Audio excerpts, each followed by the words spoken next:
So Demetrius, where did you hear about this session? I'm in a boot camp, a cybersecurity boot camp at Loyola University, and one of the instructors told me about it. Oh, nice. Loyola in. New Orleans, in Louisiana. New Are you Orleans, Louisiana. from Louisiana? Yes. I am too. Oh, really? Yes, I'm from Terrebonne Parish. Okay. Yeah, I'm from Homa. What about you? Further south. I'm in New Orleans. Oh, okay. So you are actually from New Orleans, because I know people. Sometimes when people don't know places, they just say I'm from New Orleans. Yeah, no, I'm actually from New Orleans. That's true. Nobody know about Natchitoches. Like nobody knows about that. I'm just from. I thought I let somebody in here. Maybe I did. I don't know. Okay, go ahead. I'm sorry. Were you going to say something? Yeah, there's a David Rigby on screen in the chat. I see. I thought I let him. David, are you trying to come in here? I don't even know if you can hear me. I thought I pressed something that will allow him to come in. Moderation panel. So that's right here. I'm in here, but I can't share my screen or audio. Okay, do you want to? There's a way that I'm supposed to do that. Choose the computer. It's my screen. Audio would be fine. Okay. Allow other people to share. They will need to request to share audio and video. Did you request it? Oh, is that what I clicked? So you can hear me then? Your audio is good? Okay. Can you request it then? And let me see if I can allow you to share audio. I'm reading the, that doesn't open. Yeah, he says he can see and hear you. Okay. No devices detected. But I think if you want us to hear you, David, I think, oh, okay, it may be a problem. All right. Well, let's get some tech support over there, David. So we can hear you. Okay. All right. So we're at 117. So I want to get started so that you all can, get what you want to get out of this. Click twice to maximize video. Do that. Okay, so thank you for being here. I appreciate you coming here, and I want this to be as organic as possible because, again, I want you to, be able to get everything, you need out of this session that I can help facilitate. All right. Okay. So we can start with introductions. Okay. Mm-hmm. So I am Cheryl Abrams. All right. I'm new to the cybersecurity field and profession.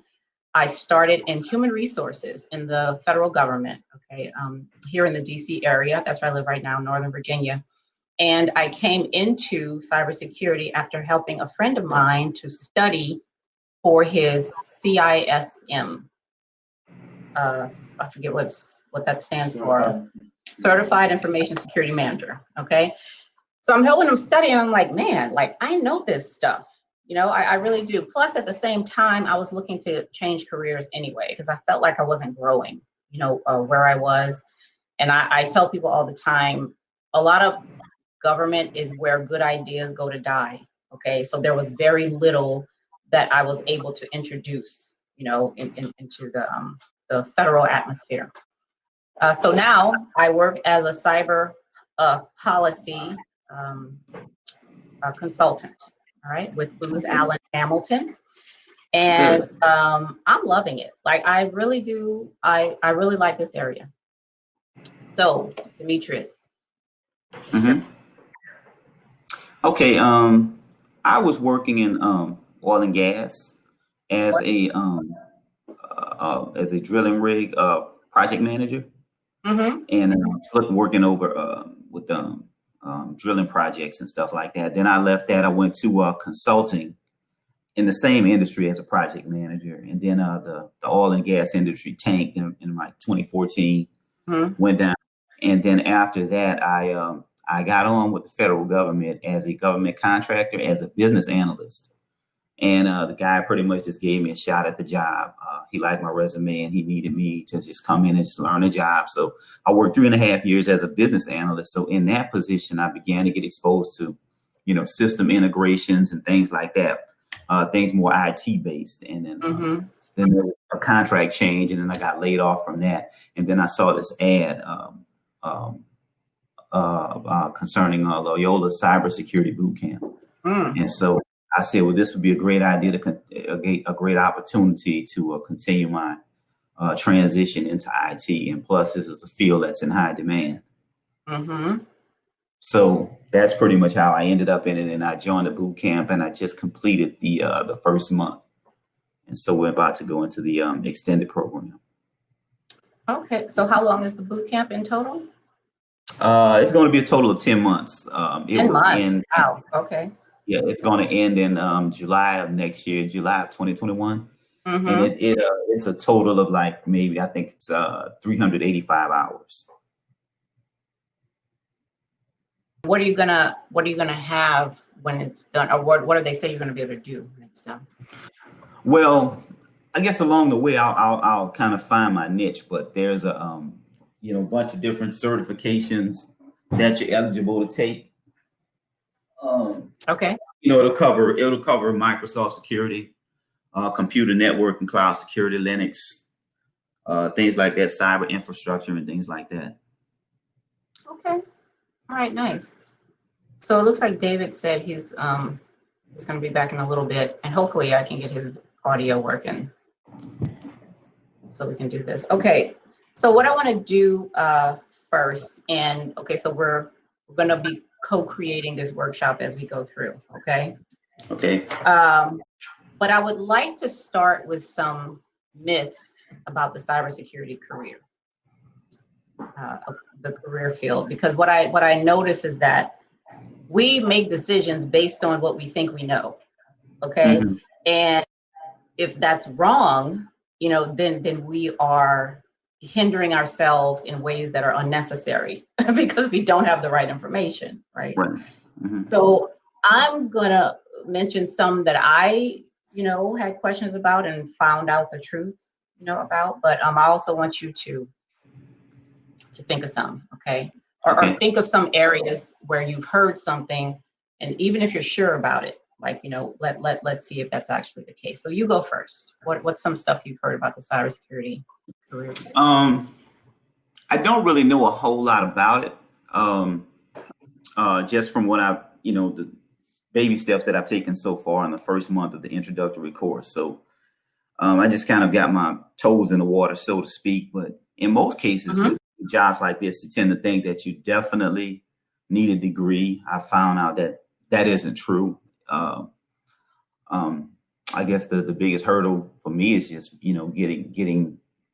ultimately getting my foot in the door. I mean, as far as what I know, I don't know a whole lot other than what I've been exposed to. So just pretty much understanding what it's going to take to get in the door and to actually, land a job in the field without having, the college degree, because that's the first thing that kind of filters a person out a lot of times. And it's like they don't look at experience. They don't look at versatility. It's like once they see that, you don't have a degree in even basket weaving, and it's like you're out the door, or you get the chance to come in the door. That's so interesting. There is a so I do cybersecurity news on my channel, okay, my YouTube channel, and there's one lady that I listen to get the news from, and she's a recruiter, and she has other recruiters come in to have conversations. So when I do the news tomorrow, which is called Security in the Black, by the way, on YouTube, I'm going to talk about, so they had a conversation addressing a lot of what you just said. And one of the recruiters, he said that what he does not do, is require a formal education or require a bachelor's degree or, associate's or master's or PhD, whatever. There is no degree requirement whatsoever, because he's realizing that by requiring a degree, you are leaving out very talented people, right? And and they talked about all the stuff that goes into creating a job announcement in the first place. And so hopefully people will start to see like he does, that, by requiring, because everybody was not able or didn't want to go to college, Right. and that does not mean they're not talented. So, yeah, so hopefully we can address that issue very soon. Okay. So I'm going to go next. So one of the myths was I have to have a certification to become a cybersecurity professional. Now, that is not true in every case, all right? And let me tell you why. Because what I've also seen is one of the most important things, like a very, very important aspect of getting in the right job is I hate networking. Like that's really what it is. Like to tell you the complete truth. Right. That's really what it is being able to, go on Twitter, go on YouTube, go on LinkedIn, right? And find somebody who's doing what you want to do, and not being sneaky about it, like you have an ulterior motive. Let me get to know this person so they could, help me get to the next level. Not Right. even like that. You're like you're genuinely interested in what this person does, and and to follow them, and see what they're doing, comment when you have comments to make, and just start to create those relationships, because I'm gonna talk about it later, but it's relationship that actually got me where I am with this job 6 months after resigning from my other job. Okay. So I know I've heard from people who got the job first and then, went and got the certification. Okay. All right. Okay. Do you have any more? That would be the biggest two right out the gate. Usually when you're doing an interview and somebody might ask a question like a biggest weakness or a question like that, typically, as long as I have resources and I can learn what I don't know. Oh, absolutely. That may be somewhat of a shortcoming, but it's like you said. I mean, when you're talking about networking, I did read an article that said that 85% of the jobs that are filled through networking. So if that's 85%, that only leaves 15% for those who don't have a network.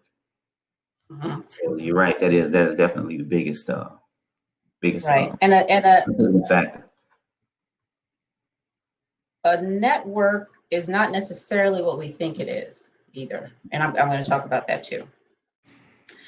I'm going to make a ton of money in this field was another myth that had to be, now it depends on what you do, right? And how long you've been in and who, I mean, all of that stuff, right? But for the most part, you're starting off like other people start off in other fields, so right. Yeah, so that's, I mean, it's not if I get into cybersecurity, I'm starting off with 6 figures, that's probably not going to happen. Okay. Right. And I was in HR before, and I took a pay cut to come into this profession. Okay. Right. The security and cybersecurity means being secure from malicious hackers. What do you think about that? I think that's very important. Very important to ensure that data and information and anything related to people's information is kept safe and secure from compromise. Is that all it means, though? Because that is true. Yeah. I would say I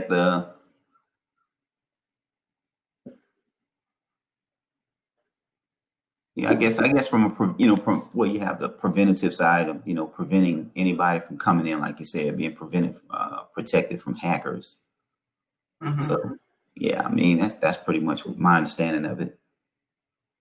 Right. So I'm in policy, okay? And what I discovered was, someone just came in. I thought I saw another name. So what I discovered is from having a policy view of things, yes, it is the data and the information systems and all of that, but it's everything else like in the organization as well, including the people, right? And not just the data that's coming from the people, but the people themselves. So I'm going to get a little bit more into this later, but yeah, security is much more, and I think it's important to know that because when I first came into the field, a lot I heard was about hacking. That's really the large conversation. Okay. Oh, Right. your camera's working, David. So if you want to come in, there should be like a request thing on your side so that I can let you speak or let us see you or whatever it is you want to do. Okay. Try clicking it again so that I can request in the queue. I'm sorry, Demetrius. I'm trying to make sure everybody is in fine. here. Fine. I don't want to. Here, I see 4. So if you're in here and you want to come on camera or have us hear you live, then there should be something on your side to allow me to do that. It says you will need to request to share audio and video. Okay, so if you want to do that, then request to share and I'll click whatever else I need to click. Okay. No problem, David. I wonder if he has a pop-up blocker on or something. Yeah, do you have a pop-up blocker? I had to turn it off and Oh, he said he does. Turn off your pop-up blocker, David. Yeah, and then it'll allow him from there to do the visual and microphone test. The camera and the microphone. Okay, thank you for that. Okay. All right. Yeah, so it's important to know that that security is much broader than that, because that'll show that, okay, it's not just hackers. Like there is a place for me in security where, I'm not pretending to be a bad guy breaking into stuff, because that's not what I want to do. Right. Okay. Right. So, but we'll get to that later. So the last one, and I think this is really important too. You have to love this profession to be effective in it. What do you think about that? Yeah, I think that's key to anything you do. It's key to anything you do. I mean, if you're passionate about it, your passion and your performance is pretty much proportionate. Right. And so that is absolutely right. And something I also found that is right is that even if I don't love cybersecurity, if I love what I do and do it in the cyber field, that's perfectly fine too. Right. So there's his name is Tyrone something, I forget his last name, but he owns Cover 6 Training Solutions. And he was talking about that on his panel the other day, where he was saying that's what he used to think. Now he loves cybersecurity. He describes himself as like the Kobe Bryant of cyber. You got a basketball court in your house. You are that serious, about being the best, right? Okay. But coming from him, he was like, everybody doesn't need a basketball court in their house. Maybe you just want to play basketball with your cousin when you come over every now and then or something. You just want to be that good, okay? Which is fine, because we need all levels here, okay? Everybody not going to be a Beyonce. That's okay. That's perfectly fine. But whatever you love, bringing it into this field is really what's needed, and I say that because we need the diversity. We absolutely need it. And I'm talking about the diversity of thought, of experience, of all of that. That's absolutely required here. Okay. I think What do you think, Demetrius? Oh yeah, like I stated earlier, I think your love for what you do and your passion for it. I mean, that's all. That all goes into your performance. What you bring to the job every day, your insight, and like you said, I mean, just having diversity and within the office and within the field. Mhm. I mean, all of those experiences can go into a person's performance and even down to their ability of how they look at things and analyze situations and circumstances.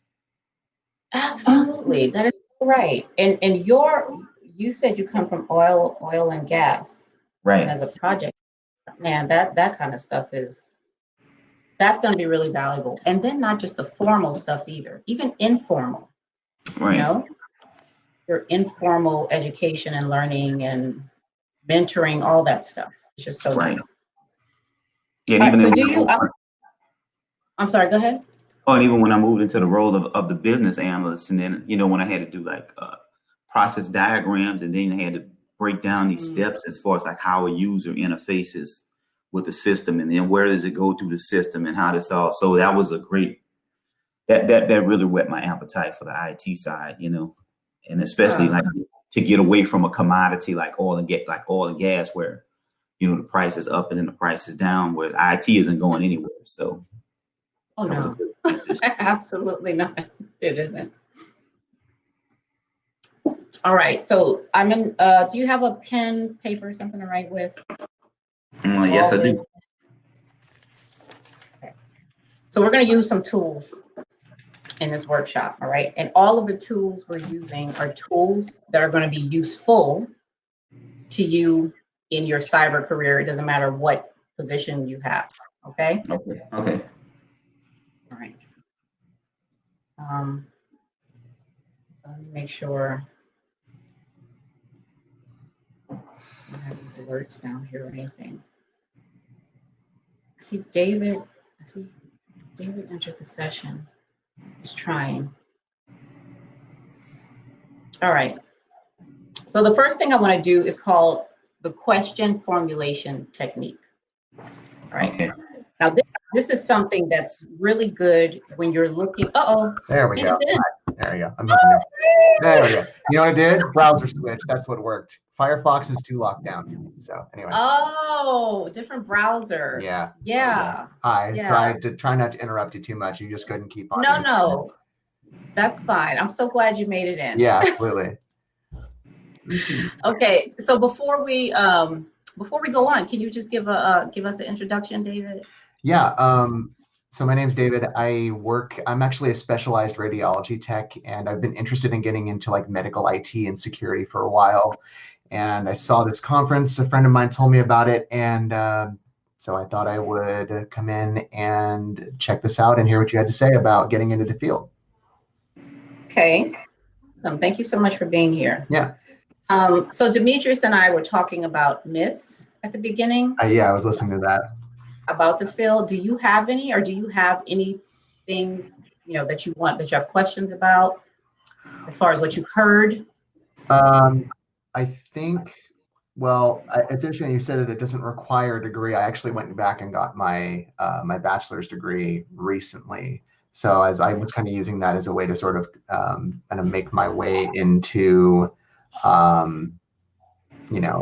provide myself a pathway into getting into this field, hopefully, to kind of find a way to find something that has more upward mobility than where I am right now. Okay, but now I'm not hating on degrees, just so you know. So yeah, I know, I realize that. I was just like, well, did I not have to do that? But I don't know. No. But I wanted to give myself a pathway into leadership. Yeah, absolutely. I totally get that. Yeah. So I mean, congrats on getting that. That's really good. And given it will help you. Like it won't hinder you. That's for sure. Yeah. From getting something. But all right. So given that you said that, let me talk about this real quick. It was November of last year where I turned in my resignation. I had been in government for close to 17 years, working human resources, particularly writing policy and doing training evaluation, things like that. Nothing, the only contact I had with IT was that horrible IT security training we had to take every year. That was it, Yeah. you know, until I started helping my friend study, you know, for his stuff. Now, that was November last year, all right? So when I finally turned in my resignation in November, in February is when I got the interview for the job that I have now. Okay, so what is that? December, January. That's 3 months. Okay, and it's because, well, it's not just one thing, but there was a major thing that contributed to that. Is I went to a friend of mine. She invited me and my boyfriend over for dinner. And we're just there, and I'm telling her, you know, I quit and I want to go into cyber and this is what I want to do. And she said, well, you know what? I have this friend that would be, you know, she would love to talk to you because she does this. All right. And she's like, well, let me call her real quick and ask her to come over. So she literally in that moment called and said, hey, do you have time to stop by? I have a friend here and she's interested in cyber and I think you guys should talk. That conversation, okay, which was not all about cyber. Like we talked about other stuff, okay, but, you know, with that conversation, she went back to where she worked, which was Booz Allen Hamilton, you know, a management firm that we have over here, and told them, hey, I found somebody who can work in this position, right? Now, they actually created the position for me. They needed my resume to make sure they were writing the right things, you know, because you have to advertise it. You know, they have rules and all that stuff, okay? But they did it so that it would match almost exactly what I had on my resume, all right? Okay. Why? I mean, the relationships, genuine relationships are very important. Now, I had the relationship with the lady I went to dinner, who invited us to dinner, not necessarily this other woman, because I'd never met her before, okay?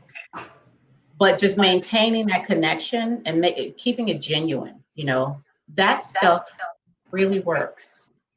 Like it really, really does. So, so that's actually the way I got in so quickly, you know, and we're going to talk about that when I talk about resumes, okay? Yeah. Because resumes are not just the paper that we upload to Indeed. Yeah, I mean, and that's how my wife's career sort of took off. Can you still hear me, by the way? Yeah, I can. Yeah. Good deal. Yeah, we can hear you. Okay, good. She basically, for the career that she's in right now, she kind of did that too, where someone kind of took her in, sort of like kind of mentoring in a way, but basically made a position for her kind of in the midst of an economic recession. So, I mean, we can kind of turn back the clocks and we've sort of cycled back around to that again at this point right now, right? Where someone made a position for her and now she's been in that field for almost a decade and she's doing very well and she's still got like good upward ways to go kind of with where she's at now. So I think when you can get to a point where someone's making a position for you, I think that's a huge step. So congrats to you for that, by the way. Thank you very much. That's awesome. Yeah. So, and let me say too, which is something we're going to talk about, it clearly was not my technical necessarily skills that got this for me, you know, because I had just come out of HR.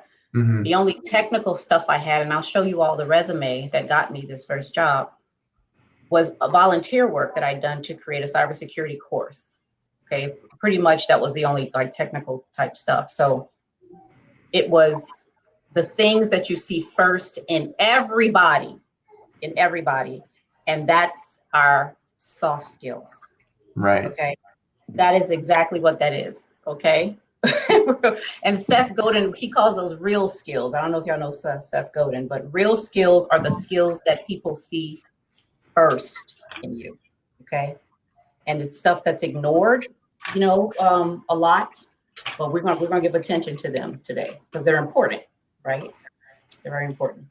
All right. So what I was saying is the tools that we're going to use here, same tools you're going to use on the job. So we're going to do a QFT, question formulation technique, which helps you see assumptions that you have about things, okay?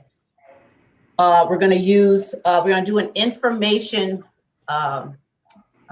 ecosystem map, okay, to see where first of all the information is in whatever system you're in. And then from that, we're going to do some threat modeling, okay? Now, threat modeling, you normally hear that a lot when it comes to developers, but we're going to use it here because in whatever you do, threat modeling is going to be important, and it doesn't have to be difficult, okay? Again, like I said, I'm in policy, all right? And normally you wouldn't hear a policy person talking about, things like threat modeling, but we're going to talk about that today. I'm actually interested in getting into policy for what I'm been looking at with regarding cybersecurity now. And like you were saying, it's not just about hacking. So I do want to hear your perspectives on this for sure. I'm going to go and mute myself, so shut up. So you said you're thinking about getting into policy? I'm interested in that, yeah. Oh, nice. Another one, like the second one in really? 2 months that I've been. Really? Yes, yes. All right. So the first thing is the question formulation technique. So have you all heard about this before, Demetrius, David? No, I'm not familiar with that. I have not either. Okay. All right. So so get yourself something to write with and some paper or whatever you have near you. So what it means is I'm going to give a statement, okay? And we're going to ask questions about that statement, okay? It's not about, going further than that statement. For example, if I say to you, this is just an example. If I say to you, I want a job at Booz Allen, all right? So that's the statement. So with the QFT technique, what we're going to do is say, okay, what is Booz Allen, right? So what questions do you have about the things in the statement? What do you mean by job? Like, what is it, part-time? Is it, do you see what I'm saying? Mm-hmm. Yes. We're going to ask questions about that. Okay, so here's the statement. I need a good resume to get into the cybersecurity field. Okay, I need a good resume to get into the cybersecurity field.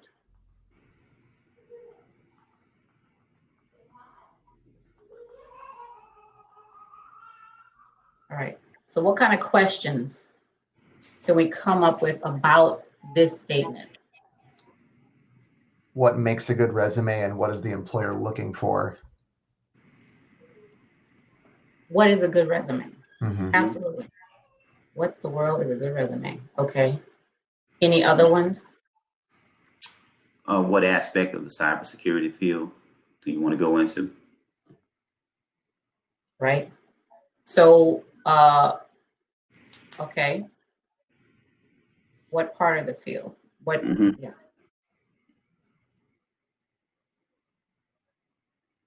Anything else?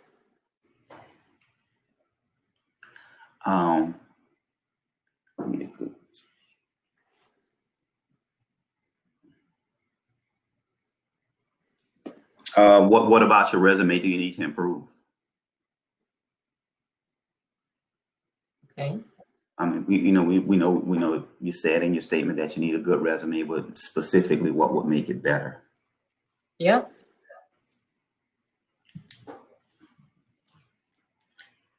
That's a really good question, right? There's another tool to be used for that. Okay, go ahead.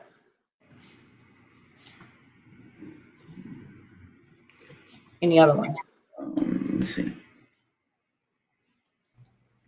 What skills is the employer looking for the resume?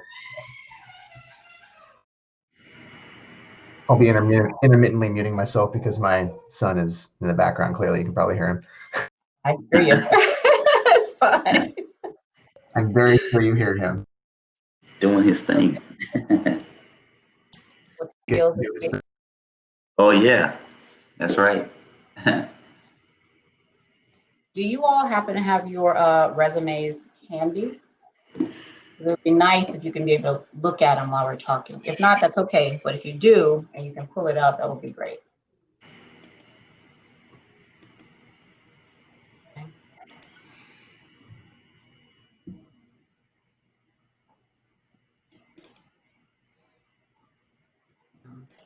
mine on the screen here so I can share it. Oh, somebody else is here.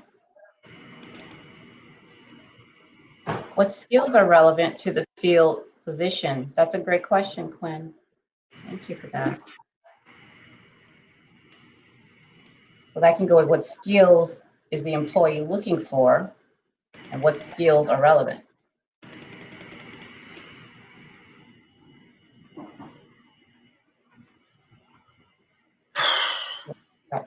Oh, okay, Quinn. you're relegated to the chat. All right. Skills are relevant to the field position. Okay, any more? Or are we just gonna start with these? If you have others, we can come up with those. Okay. All right, I need a good resume to get into the cybersecurity field. What is a good resume? So before we get to good, let's talk about what is a resume. All right, any ideas?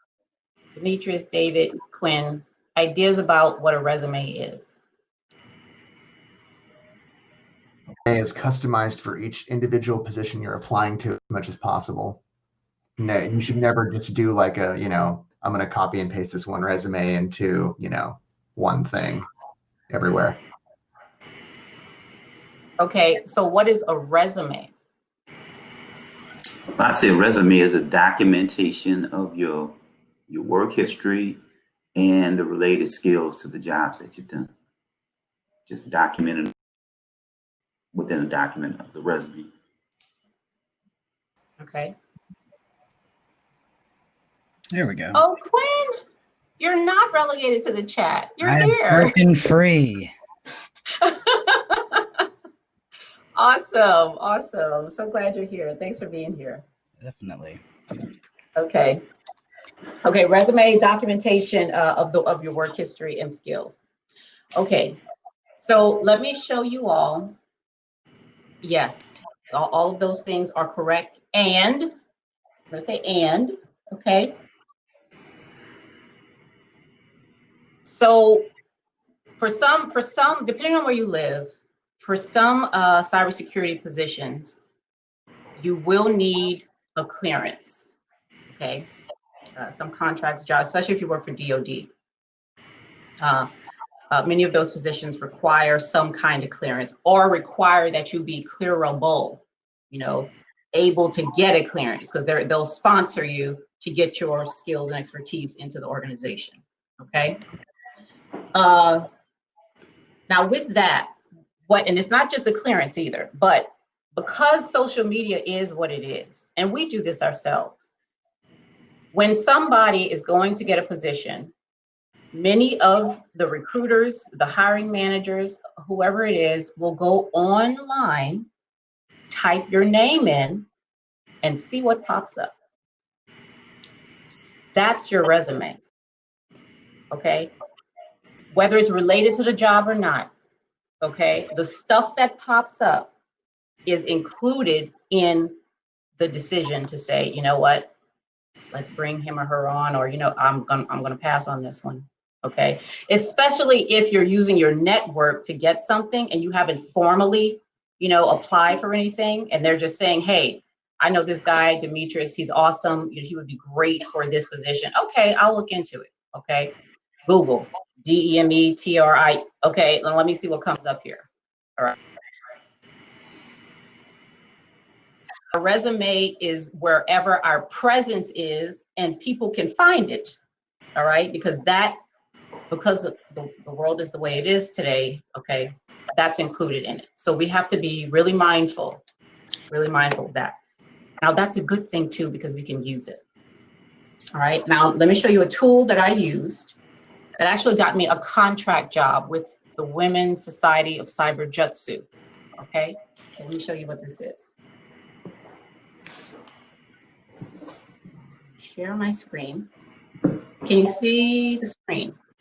Yes, we can see it. And I'm sharing. All right. This is Google Sites. It's free. Okay. Have any of you used Google Sites? I haven't actually. I haven't. Okay, Quinn, did you say you did? I have not, no. Okay, Google Sites is free, so you can create whatever you want to create on it. Okay, but I use it for my portfolio of work. Now this one is for my learning. So I told you I was in training and development and policy. So this portfolio is about my my policy work, and I also have one for my cybersecurity work, but it's not that complete yet. So I'd rather show you this one. But there's home, there's an about me, where you can create whatever you want to. But I put a slide deck in here to show the lady that I was talking to, looking to get this contract. This is the way you can learn about me and the ideas that I came up related to creating content. The places I've been and the things that I've done related to learning and development, okay? Also, your projects, like right now, and even if you don't think they're related to cyber, like any policy type things, David, that you've actually done, or things related to policy, stuff that you've written, okay? That would go, on your projects tab. Now, I do have a cybersecurity right here, because like I said, I volunteered to with this nonprofit called Future Kings to create a cybersecurity curriculum for them. Okay, and here is just all the various aspects of the curriculum. So what she wanted, what she was looking for, was for someone to refine the cyber curriculum that she had for the girls group with the Women's Society of Cyber Jutsu. Okay, so she was able to look at this stuff. There's a whole video I made about the cybersecurity curriculum. Okay. So wherever you can get what you've done, the projects you've done, okay, to support what you have on the normal written resume, okay, the better. So if you can just start your portfolio, if you haven't yet, then go to Google Sites. It's free. I like it. These are some interviews I did regarding learning, stuff I've written.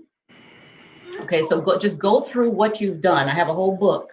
Okay, about learning. Okay, so go through the things that you've done, and think about what you can put in your portfolio, like right now. Okay, that can help support where you're trying to be. Now, even if so, for you, David, there's a lot of writing that goes on in policy. A whole bunch of writing and revision and all that.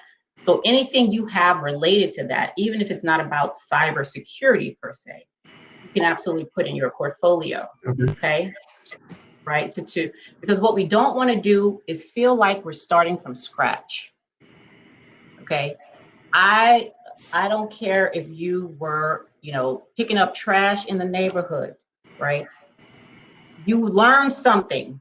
Okay, you gained some skills. You learned how to work with people, something. All right, that stuff is relevant. All right, so and we want to bring attention to that because it's useful and it's good stuff. All right, so that's the portfolio.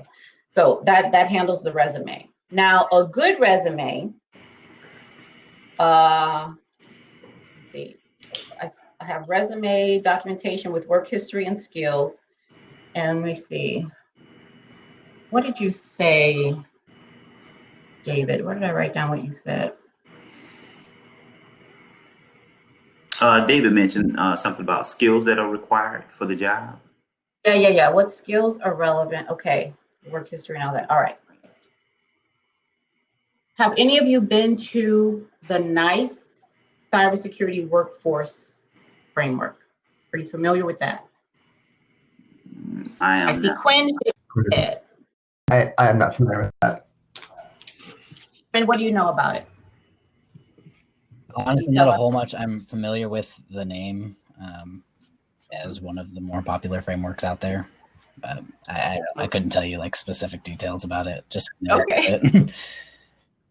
Okay, so let me share my screen again. I want y'all to take note of this. I love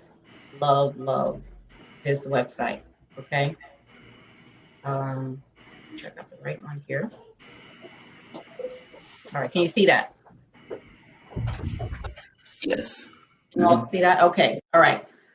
So the NICE is the National Initiative for Cybersecurity Education. All right, and it shows you the various areas of cybersecurity that you can go into, all right? So I think there's 5 categories, right? So there's analyze, and these are, if you like analysis, if analysis is the thing you do, these are the kinds of things you can do in the cybersecurity field regarding analysis, all right? Where it's focused on analysis, because you're going to do analysis everywhere, but the focus on it is in these areas right here. Collect and operate, okay? And these are the kinds, if you do this, so they have a description under here, okay? Deception operations, collections of information used for intelligence, okay? And these are the areas that are specifically related to that. The next one is investigate. If you like this kind of thing, if you're thinking about that, cyber investigation, digital forensics, it's right here. Operate and maintain, here you go right here, okay? See, there's knowledge management in here too, which is part of policy, David, all right? So this is part of our stuff right here. But this is where we normally sit, oversee and govern, the policy folks, okay? Cyber management, leadership, legal, program management, project management, Demetrius, okay?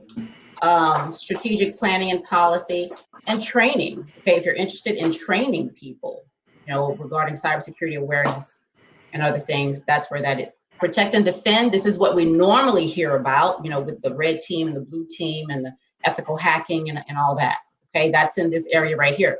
But you see, we've already gone through 1, 2, 3, 4, 5 other areas before we even get here, okay? And Cheryl, then the last one is, excuse me, Cheryl, what side is that again?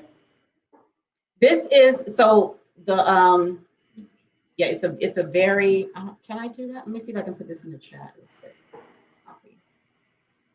In the chat, so you can go there. It's a nice security framework, and this isn't it. So what this does, when you come here, it tells you exactly what skills you need for each of these, the knowledge and ability.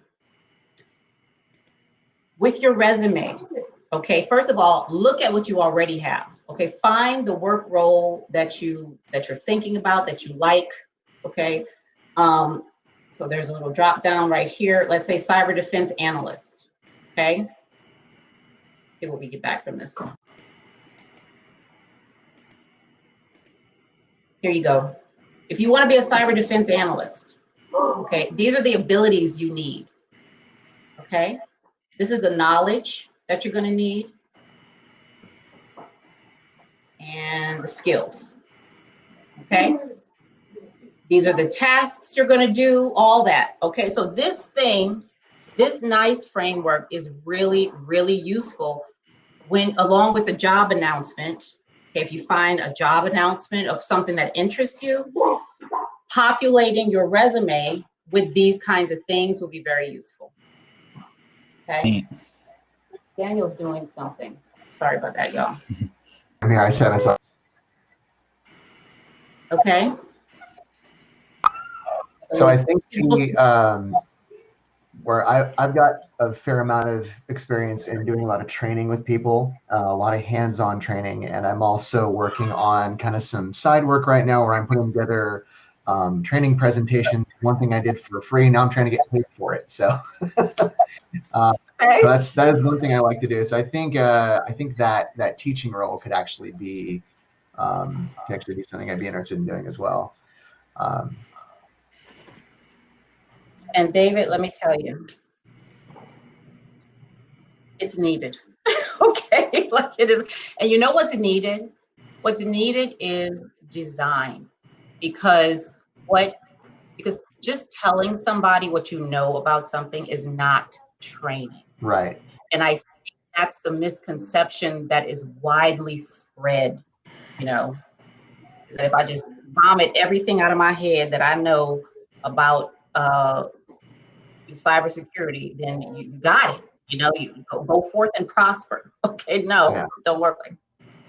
Yeah, so I'm very happy you're here, David. Okay, we absolutely need good design, to go with the training that's going on. You mean curriculum design, or talking like individualized sort of education, or what do you mean by design?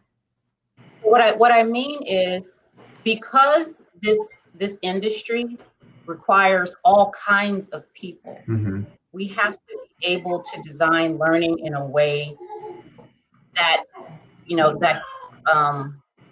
that's amenable to that, amenable to all kinds of people. Everybody doesn't have an IT background, okay?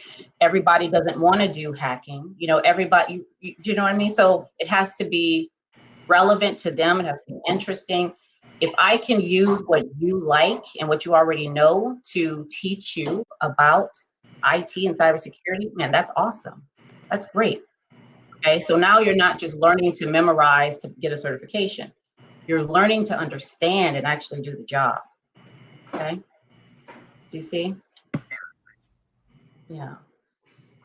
Okay, so we got resume. Okay, a good resume, okay, is one that one of you said has the proper skills relevant to the field and to the position, okay? And this nice framework will absolutely help you in that regard. What part of the field, okay? So if you take what you already like and love, even if it's writing poetry, okay? What do you already excel at?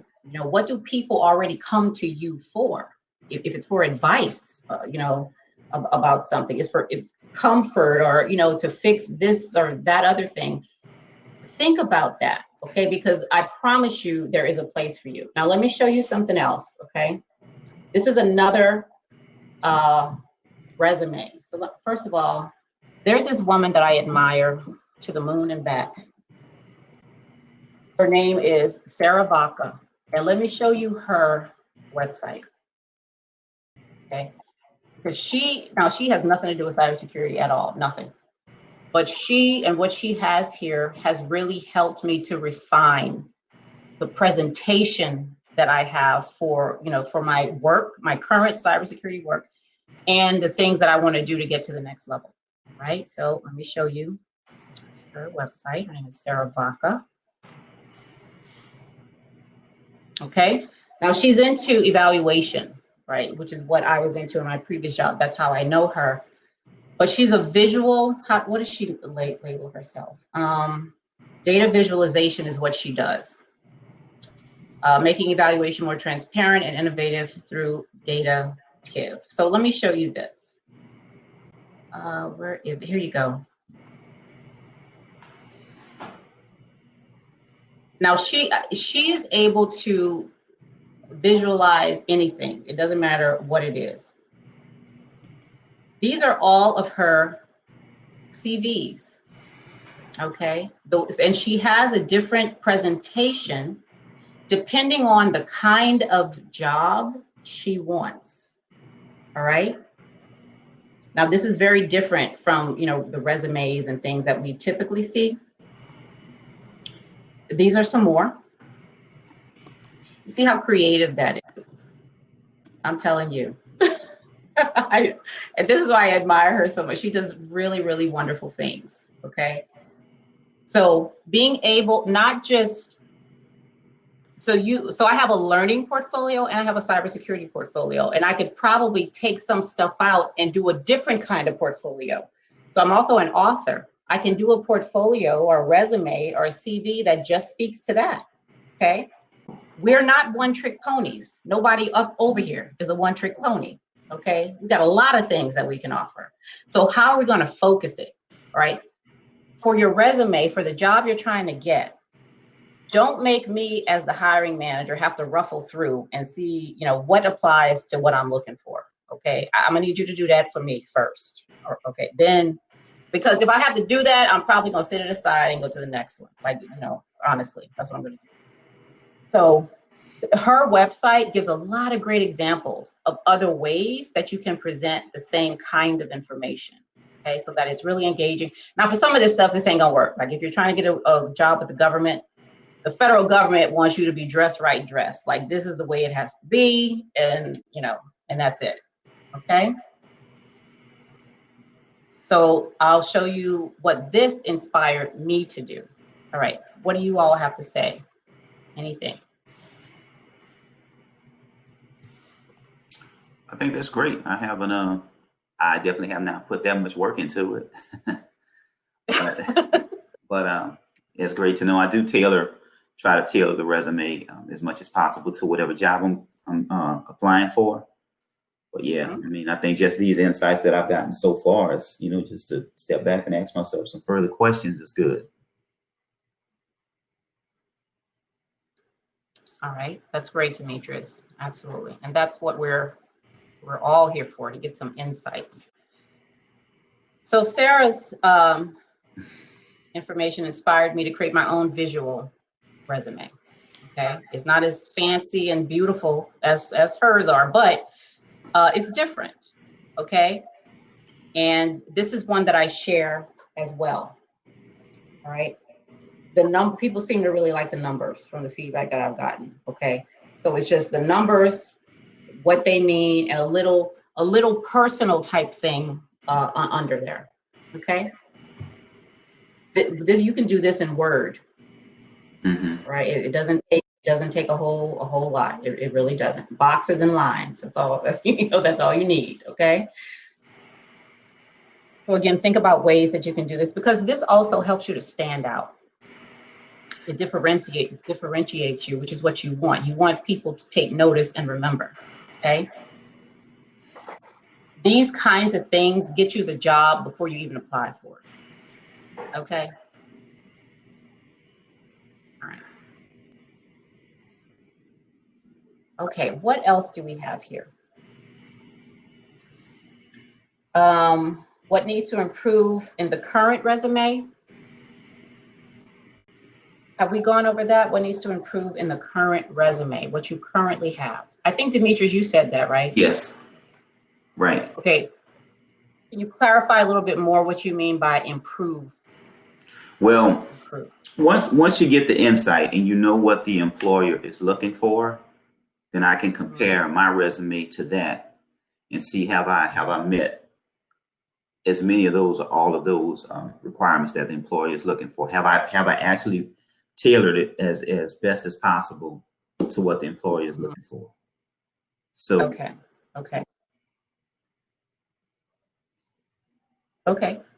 Did you want to say something else? Go ahead. No, that's pretty much it.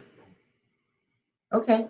And so, and in addition to that, because we know that a resume is now bigger than this piece of paper, what you can also do is go to places like Dice and other places and look at somebody else's resume who is looking to do the same thing that you're doing. Okay. Also go to their LinkedIn page. Okay. Type their name in Google and see what pops up about them regarding cybersecurity. What you can also do is there is a site called, so you can write this down, because what we want to do, our present is already out there. Okay, we wanted to say something about us and what we're capable of. Okay, so this is about refining the whole thing, your whole social presence. All right, not just the resume. So this is the website that I want you. Are you all familiar with Paperly? Have you heard of Paperly? No, I'm not familiar with that one either. Paperly? So many of the people, I'm sorry? Oh, it's Paperly. Paperly, okay. Yes. Let me see if I can get in here. We got to do something about these passwords, because I can't take it. I can't take having to remember 1,000 passwords. I can't. LastPass. What's that? You got to get on LastPass if you haven't already. It's the best. LastPass. Let me write that down. Yeah. I just can't. It's fantastic. I've been using it for years. Oh my goodness. LastPass. One word. Okay, this doesn't seem like you're wanting to be nice to me. I want to show you Paperly, because Paperly allows you to write articles and have them sent out, like the post. Paperly will send them out to your Twitter and Facebook and all that stuff. So if you like writing, David, okay, Paperly is a really good tool to use get the word out there about what your ideas are, regarding cybersecurity. I've not heard of that, so this would be good for me.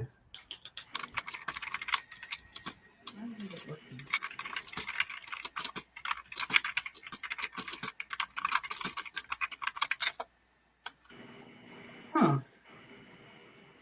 That's really strange. Oh, okay. Let me share again. Let me share this to you.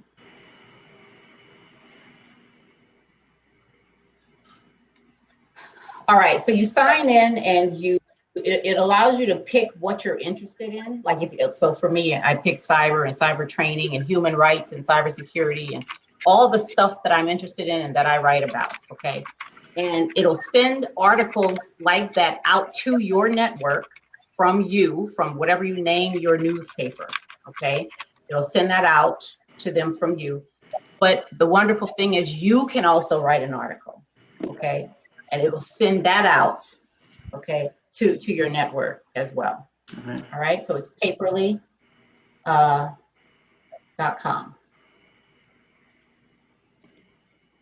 I'll put that in the chat too. Okay, so if you like writing, Paperly, and I believe they have a free option, but it's really cheap. It's like $99 a year or something. You know, it's not expensive. So if that's something you want to invest in, that could be useful. Oh, I see what, okay, thank you, I got it, last pass. All right, you guys got anything you want to share?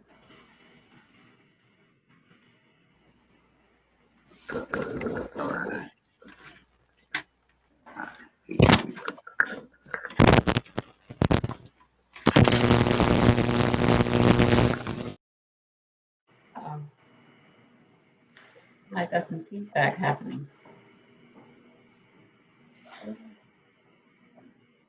Now, if y'all need to take a break or something, just take a break, okay? I'm gonna have a formal one in about, what time is it? Like 2:30, okay? Okay. Like a 15-minute break. Okay, we got what needs to improve.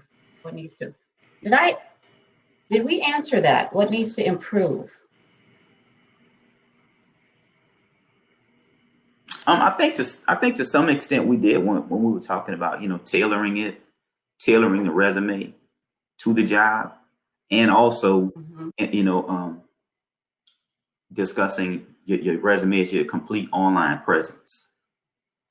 So I think that helped a lot, unless there's more you'd like to say. There is more. Let me show you something else here. Okay. What is this called? Here it is. Okay, I'm going to show you a document that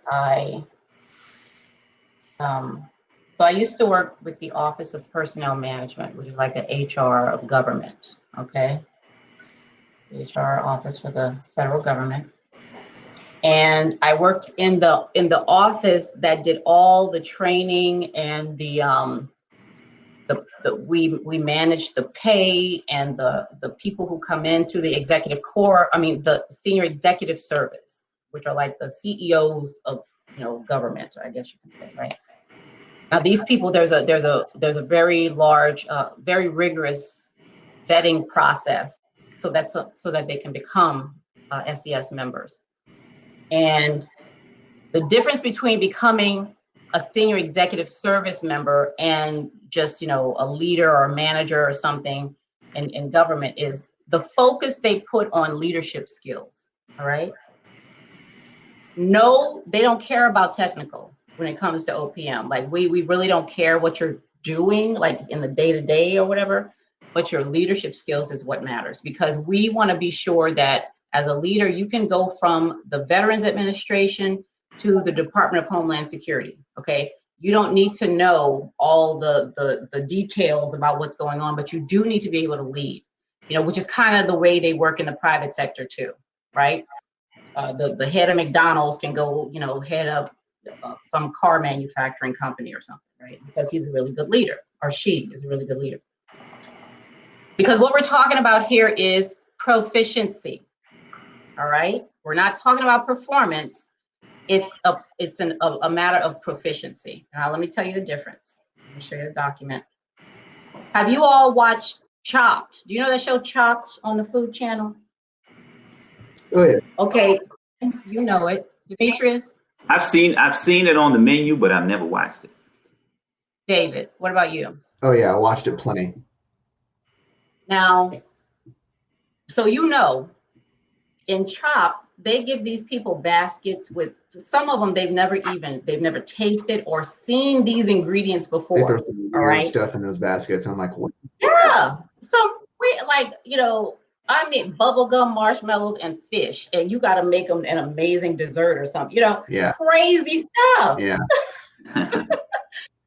But they do it, like many of them are able to make amazing dishes with this stuff because they're proficient at what they do.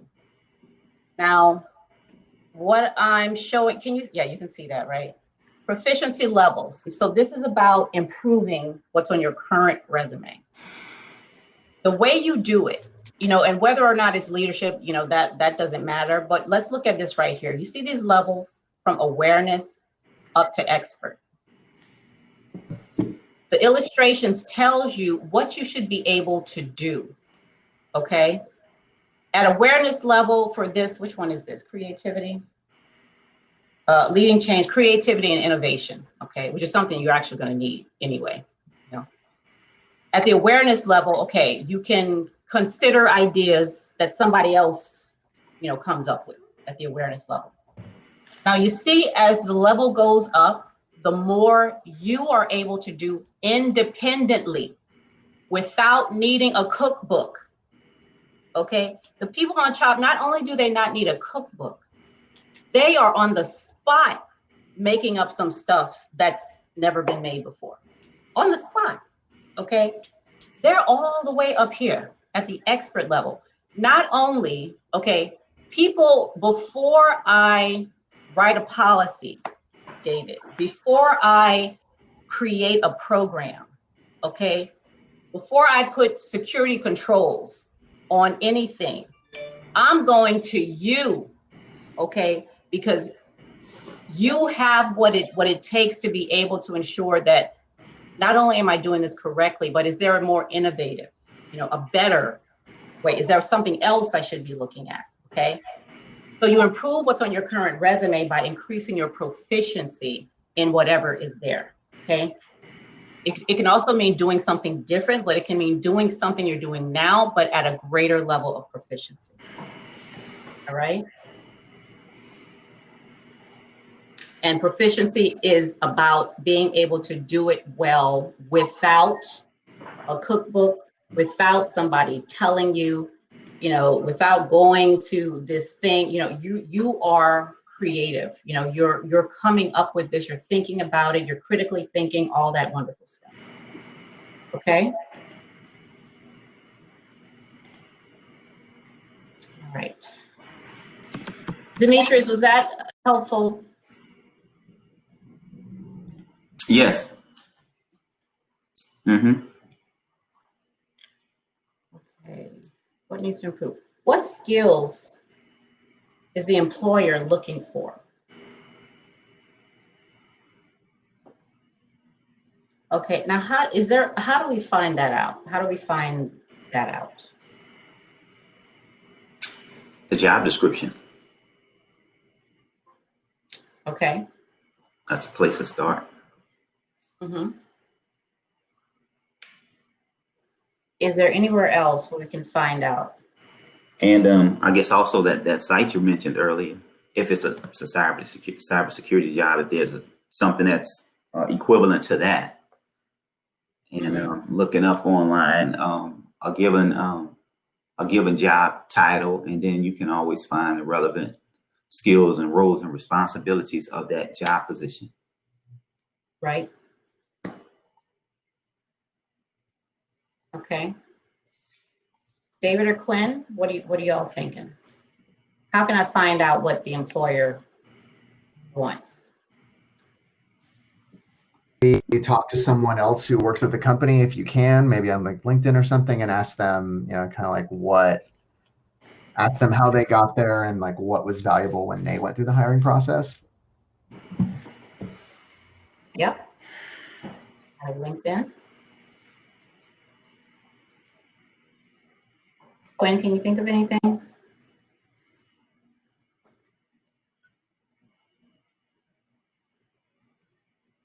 Oh, you're okay. Your mic is not working. Okay. LinkedIn can give you a lot of info about companies. Okay, LinkedIn, yep. Job listings if you have any. Okay. Sorry, Quinn. Your microphone. All right, so what about YouTube? A day in the life of a cybersecurity policy writer. A day in the life of a programmer. You know, YouTube is a very useful tool, right? So to go there to see what people and you know, many of them take you around with them on the job, so you can see what is really going on, right? And it's the technical skill, absolutely, but it's also the interaction with other people, okay? And I say all the time, and David, when you're creating your trainings and doing your teachings, you know, this is really important too. The technical will absolutely get you in the door. You know, it'll really help to get you in the door. But if you're going to stay there and excel, you absolutely have to develop your soft skills. I mean, there's just no way around it. Okay, there's no way around it. All right. Okay, so that's the question formulation technique. Anything else before we go on break? Because when we come back, we're going to do we're going to create our information ecosystem, and we're going to do some threat modeling, okay, to see what specifically may be in the way of us getting exactly where we want to get. We've got to get that stuff out of the way, okay? So anything before we go on break? No, I don't have anything. Okay, and if you think of something while on break that you want to chat about or, you know, contribute, please do that, okay? So I have 2:27. So let's say we come back at 2:40. You got Sounds good. All right. Good. All right. All right.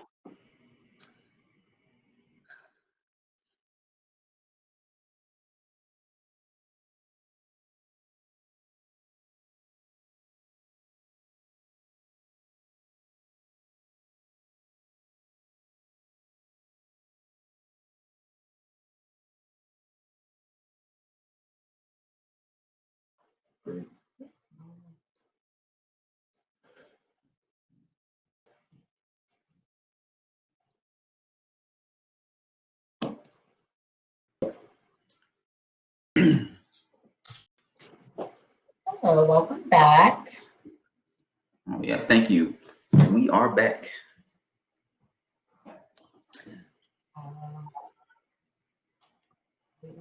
Quinn, the mighty Quinn, will be back soon.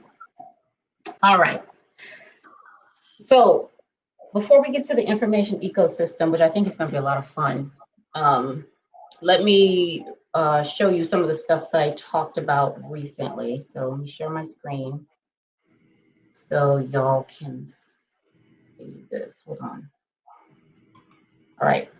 So I told you that I started my cybersecurity portfolio, and I did, but I need to go back and refine it. Okay. So again, I did it on Google Sites, free site. So, so go ahead and do it. But let me show you this. Okay. So, this is the home page.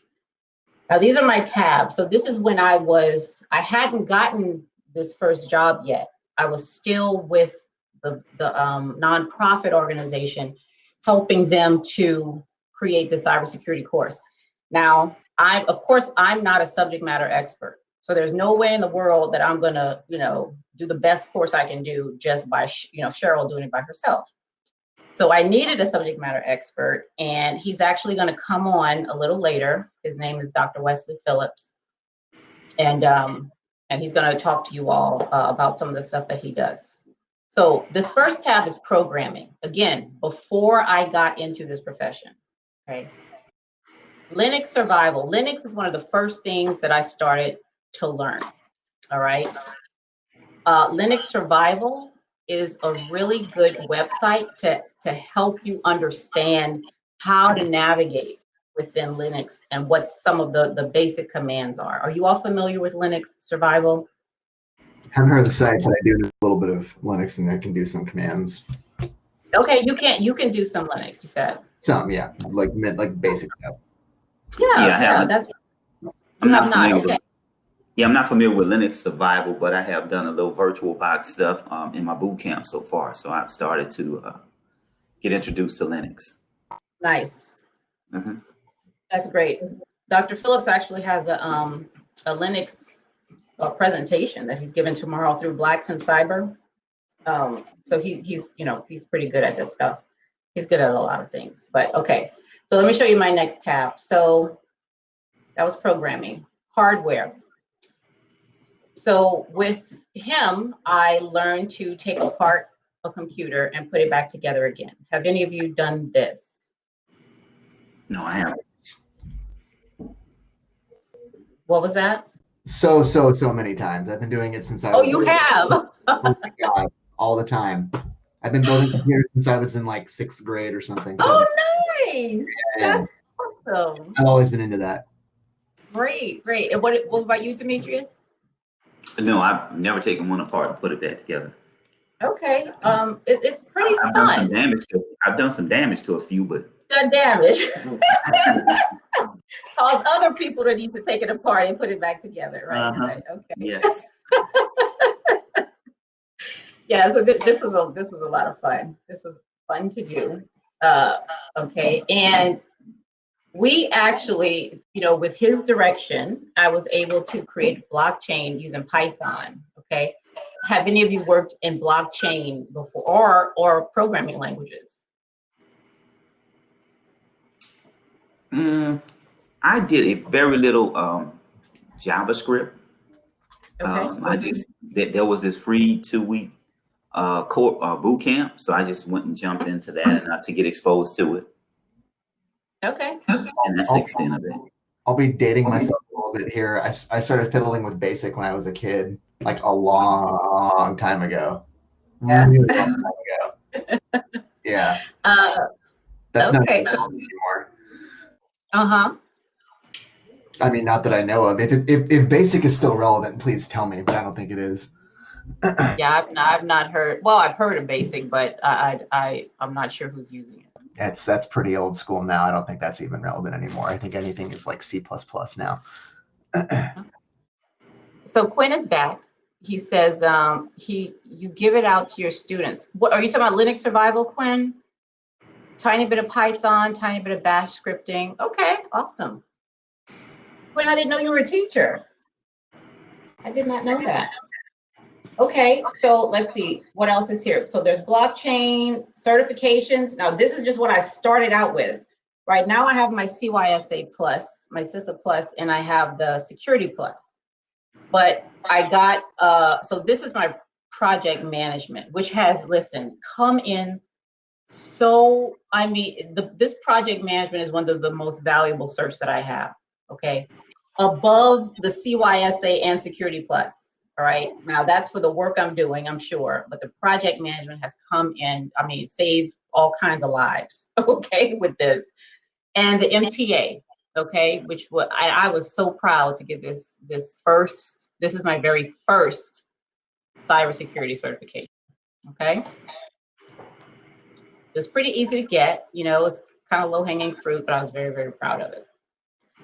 And lastly, security. So these are just ideas that I have about security, right? Now, I tend to be, I don't tend to follow the leader very well. So when I have ideas about something that may be contradictory or maybe complementary, I'll go ahead and express those ideas. I think the CIA model absolutely needs to be updated. So that's one thing. Okay. And then, some other stuff. So again, your portfolio, really important, put stuff in there that, people will be interested in and will show that you not only know what you're doing, but that you're a continual learner, okay? That's important too, especially in this field. Things change so quickly, it's crazy, okay? So I Googled my name, Cheryl Abrams, in cybersecurity, just to see what came up. Like I told you all in the beginning, this is what your potential employer is going to do, especially if somebody recommends you for something. Okay, they want to see what's up. What's up with David? Okay, I heard all these wonderful things about Demetrius and Quinn. Let me see what Google is telling me. Okay, and they'll find all kinds of things here. This is my blog, Cyber Salama. And again, if you're interested in getting your own ideas out there, and it doesn't just have to be words. If you draw, like if you're a cartoonist or something, and you draw a cartoon about something having to do with cyber and put that on a website or on LinkedIn or in your portfolio or something like that, okay? Quinn said, we teach for CompTIA Network Plus, Security Plus, then have a cyber range for hands-on stuff, as well as using Try Hack Me and Hack the Box. Quinn, you need to be in my seat. What? This is awesome. You do a lot of awesome things. Instructor at a nonprofit. Awesome. That's really great. Okay, so Cyber Salama, my wild ideas about cybersecurity. Okay.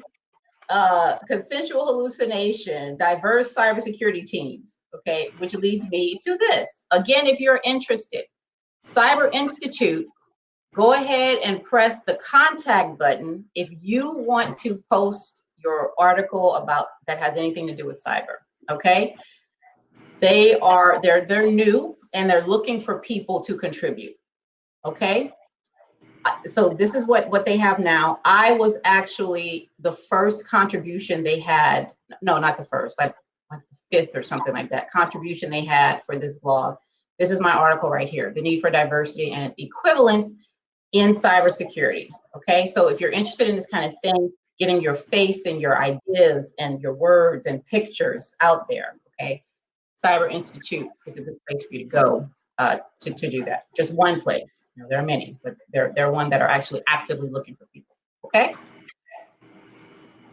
Now we are going to get to our information ecosystem. Data at rest, in use, and in motion. This is what we're going to do right now. So just so we're aware of what this is, we know what this is, but let's just go over it for a little bit. Data at rest is the data that you have in your hard drive, okay, for the most part. Data in use is the data you're using, like that you're using right now to do your work, okay? And data in motion is the stuff that's going from here to there, okay? Like, when you send an email, right? You got all these packets, getting to whoever it is that you're sending the email to, okay? So all of that needs to be protected, right? So what we're going to do, we are going to map out our own information ecosystem. So go ahead and get something to write with, okay, or your computer, if you're next to that, you can type this out. Let's list all the places that we are aware of where our information is right now. Okay, for example, and start at the beginning, from you being a cute little baby in somebody's hospital or wherever you were born. Okay, where is your data right now? And I don't just mean words. Where is your voice? Okay, where are your videos? Are there videos of you, pictures of you? Where are your fingerprints? Okay, think of that. Where's your DNA? If you've done 23andMe or anything like that, okay, I need you to map out your personal data information ecosystem. Okay, so let's take 5 minutes to do that. All right, and I'm going to do it too. Okay, are there any questions about what I'm asking for? No, I don't have any. Okay, David, you good? Quinn, you okay? Starting to write. Okay. So we'll come back here at 2:58. Let's do that too.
Okay, we're back. Are you guys, do you need more time or? Yeah, I think. Okay. Okay. Quinn, are you back?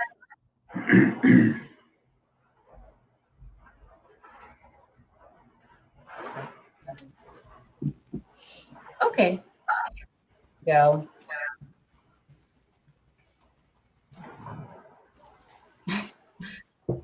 Oh no, here's your, okay, we can see your lovely face, Quinn. That's All right. Quinn, you inspired me to turn my video back on. Is your audio working now? Or is it still muted? Oh, yeah, it is. Oh, it is. I heard you. Can you hear me? Oh, Yay. hey, there you are. Yes. Oh, you joined the party. Peer How pressure exciting. worked.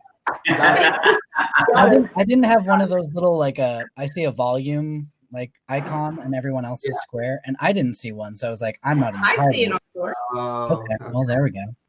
Yeah, I turned my camera on because I just know when I instruct, a lot of my students keep theirs off. It's so much nicer when they have it on and you're not just lecturing to a bunch of boxes.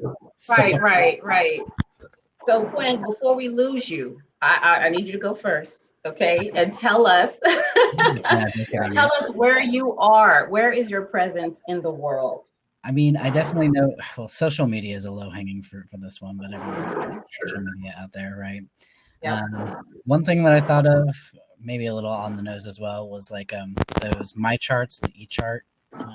Yes. You know, for your healthcare. Which one? Say that.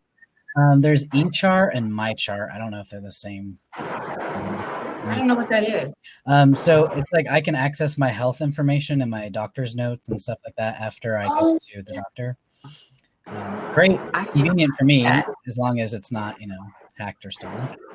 Clearly. Yes, that is absolutely right. Okay. I also have TriNet. That's my personal employer. They have their HR portal thing set up through TriNet. Yeah.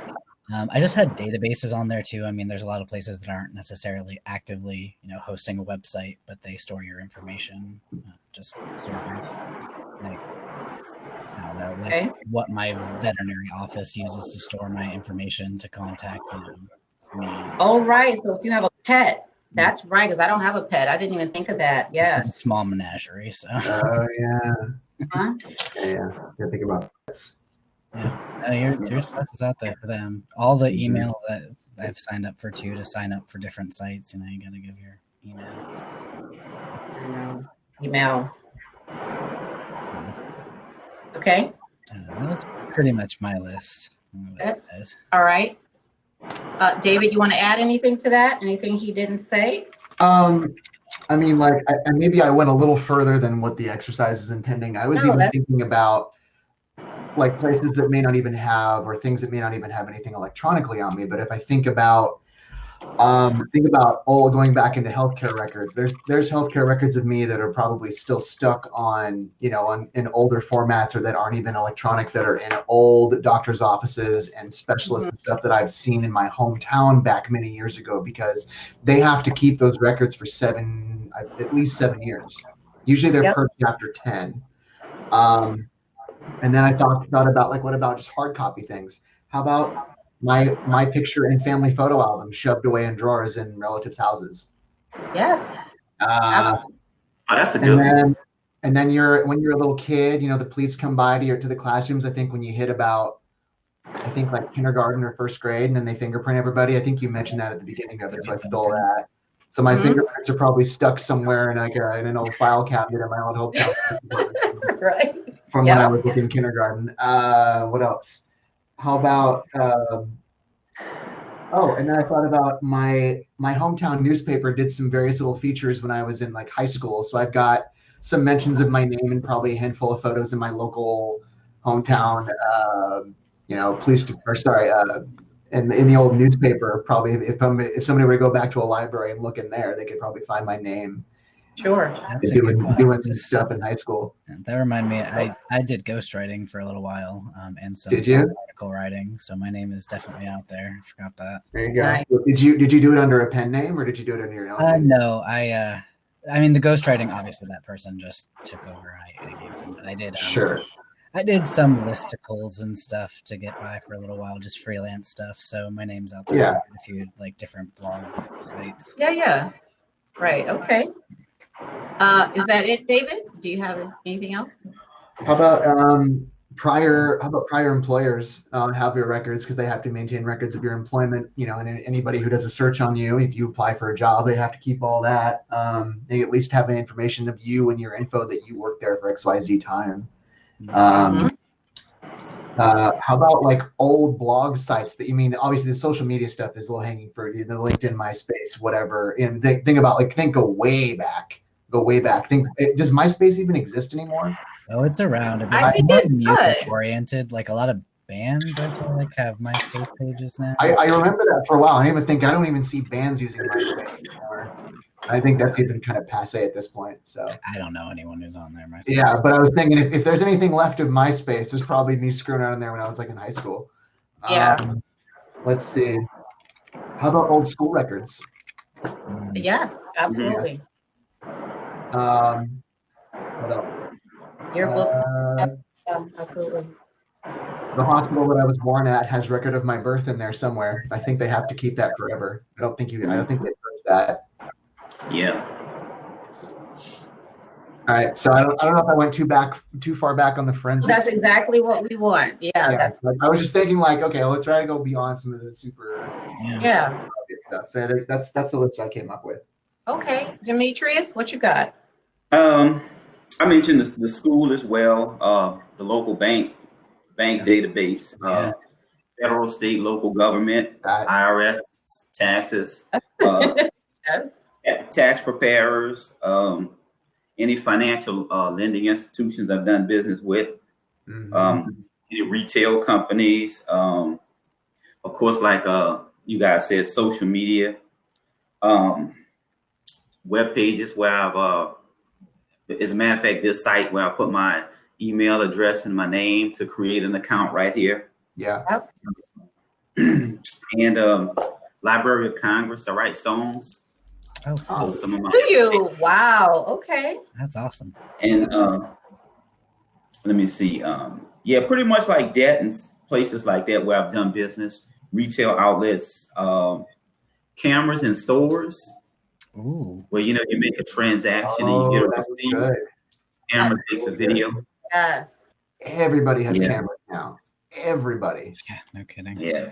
Mm-hmm. And that Okay. pretty much in a hospital, as David said, same thing there. And actually, one thing kind of to go off what you just said too is I work in different hospitals every day.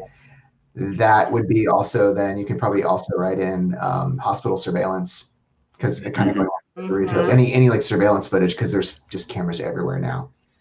Actually, I forgot metadata and images. I actually just played around in a Try Hack Me. I don't know if you guys have played with Try Hack Me, but it's awesome. They have a whole OSINT, open source intelligence room, and it involves using the metadata and one image to go and find this one person's, their username, their phone number, their email address. They could do that from metadata from a picture of somebody. Well, I did, yeah.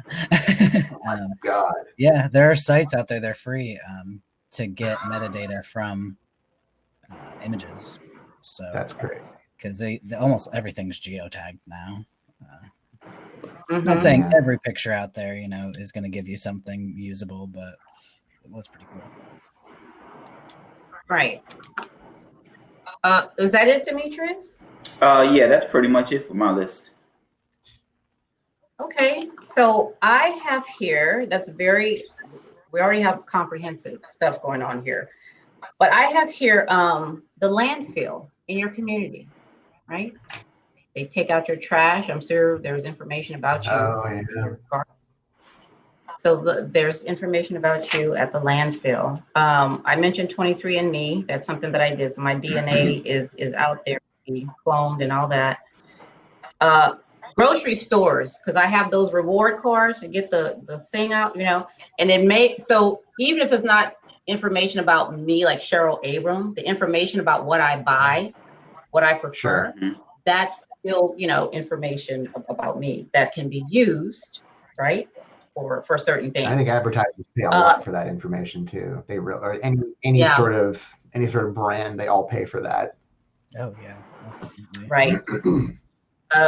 I have so much stuff in the cloud; it's not even funny. Okay. We all do that. Yeah. But the library in my community, I used to love going to the library. Yeah. So also the credit bureaus, even though they disagree on all kinds of things, but they still got information there. Courts, and if we've ever been detained or for whatever reason, law enforcement has that information. How long do they have to keep it for? Probably depends on what you I don't know. Or what happens. I guess it does. It depends on. No, it depends on the nature of what it was. Yeah. So like a speeding ticket's clearly that's probably only a handful of years, but if it's something more serious, then probably longer. Yeah, I'm sure you're in there. Yeah, you're gonna be in there. And cars. I was very surprised that I was able to see where I was on this day 3 years ago. Yeah. Okay. Google actually has that information. I'm like, oh my goodness gracious. So that kind of thing. Okay. All right. So now the reason why I wanted to do this is because everybody has this. Okay. And whatever we're doing in cyber, whether it's policy or training or programming or you're a security architect, whatever the case, everybody, this is about protecting cyber space, not just the hardware and the software. It's the whole, just like the physical world. We have a whole digital world, okay, that needs to be safe and protected so we can do commerce and people can video chat with their kids and their grandmothers and all that, right? So it's a whole digital world that we are preparing to make secure. All right, so which brings me to what security is. Okay, so I have here, now if you look it up in the dictionary, I just added one word. Security is the feeling and state of being free from harm. Now, I actually watched he used to be a black hat, right? But he come over to the other side, and he was giving a talk at, I forget what conference it was, but he was talking about how security is a feeling, which is absolutely right. It's not just the state. Yes, I have locks on my doors, but do I also feel secure, right? So, which is our job as well, to help people feel and be secure, okay? Which brings me to threat modeling, right? Now have you used threat modeling in class, Quinn? Not a whole lot. We discuss it when we're going through, Security Plus. We have a pretty short time frame of moving through things, so it's haven't been too hands-on with it. I want to integrate it more though. Okay, Demetrius or David, have you experienced with threat modeling? No, Well, yeah. Well, you do, but because you do it every time you walk outside your door and come in your house. Just not specifically. Right. I don't always do that. At least that I'm aware of. Yeah. But threat modeling is something that's just natural to us. If we have, going across the street with our kids or our little niece or something, we're doing some threat modeling. So the way threat is defined in relationship to security, where security is the feeling and state of being free from harm, a threat is a person, thing, or situation, okay, that we perceive as causing potential harm to whatever it is we're trying to accomplish, okay, or to whatever assets we have, okay. Now, that's all of our jobs, right? To look for the various threats that may be there Through information, absolutely, and the system that holds these information, but not just that, to all of cyberspace, which includes the people, the work that they're doing, the things that they're producing, all of that. Because like I said, everybody has an information ecosystem, which is also great for where we want to work. We can literally work anywhere, okay? Anywhere, because there are people and their information and assets that need to be protected, okay? And that need to feel safe and secure. So I want to have Dr. Phillips talk to you all about a process that he uses regarding people finding what they really want to do, and making sure, now wherever you get into cyber, you don't have to stay there, all right? But like some of you said, getting, in the door, to see, do I like this? Maybe, maybe not. Okay, let me transition over to another area, because you saw that there are many places to go, all right? And because everybody has an information ecosystem, every business has an information ecosystem, you can really go anywhere, because they all have threats, and they all need to be secured and protected from those. So Dr. Phillips, if you wouldn't mind, I'll let him introduce himself. He's,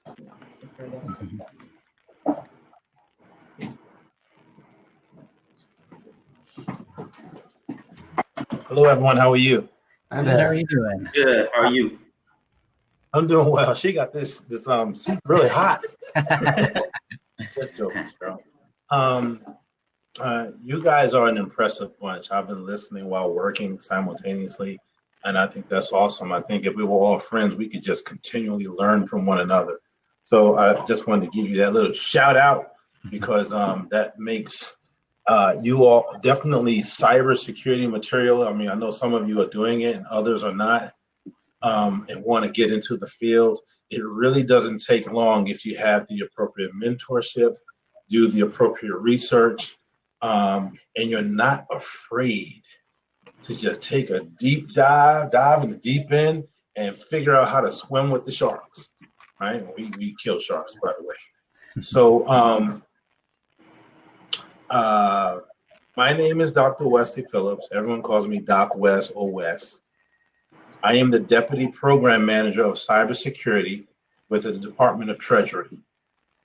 I co-manage the GSOC, which is the Government Security Operations Center, where all stuff happens. That's so wicked. So I have been teaching college for the past 10 years. I got my start in federal law enforcement. I used to work for the United States Secret Service and Immigration and Housing and Urban Development. When I worked for the Secret Service, they hand selected a few people. I was one of them to go to this training course called Technical Surveillance Countermeasures. What in the free world is that? And Technical Surveillance Countermeasures was basically looking for bugs in your home, in your computer, anywhere that we can place them, vehicle, what have you. What I did not know then was that was information security, which migrated into what we call cyber security today. And I was learning things like Ethereal. And if you guys know anything about Wireshark, Ethereal was the precursor, was the name before it became Wireshark. Okay. All right. So I'm doing Ethereal and looking for these RF frequencies and packets that are coming in, looking for the hacker or the bad guy. Mm-hmm. When I went overseas, I learned something interesting, and I've been overseas a whole lot, more than I care to say. I learned that hackers are real. While we have them here in the US, when the president of the United States went overseas, anywhere, everywhere, they were actively doing whatever, and I had work to do. And then I realized that, oh snap, this is not just fun and games anymore. This is for real. And while I have this great 6 months of training, I still don't know anything. I've got to continue learning and continue to apply. Right. So even if, and by the way, let me back up a little bit. My doctorate degree is in management. My master's degree is in project management and information system security. My bachelor's is in business and IT. I have an associate in criminal justice too. Nice. But learning TSCM, if you Google it, you'll see what we do. We call it, it was basically like, you guys watch James Bond? It was definitely a little bit of a lot of James Bond in that. I mean, where they put the bugs in the shoe, the phone in the shoe, it was in the walls, it was in the phone.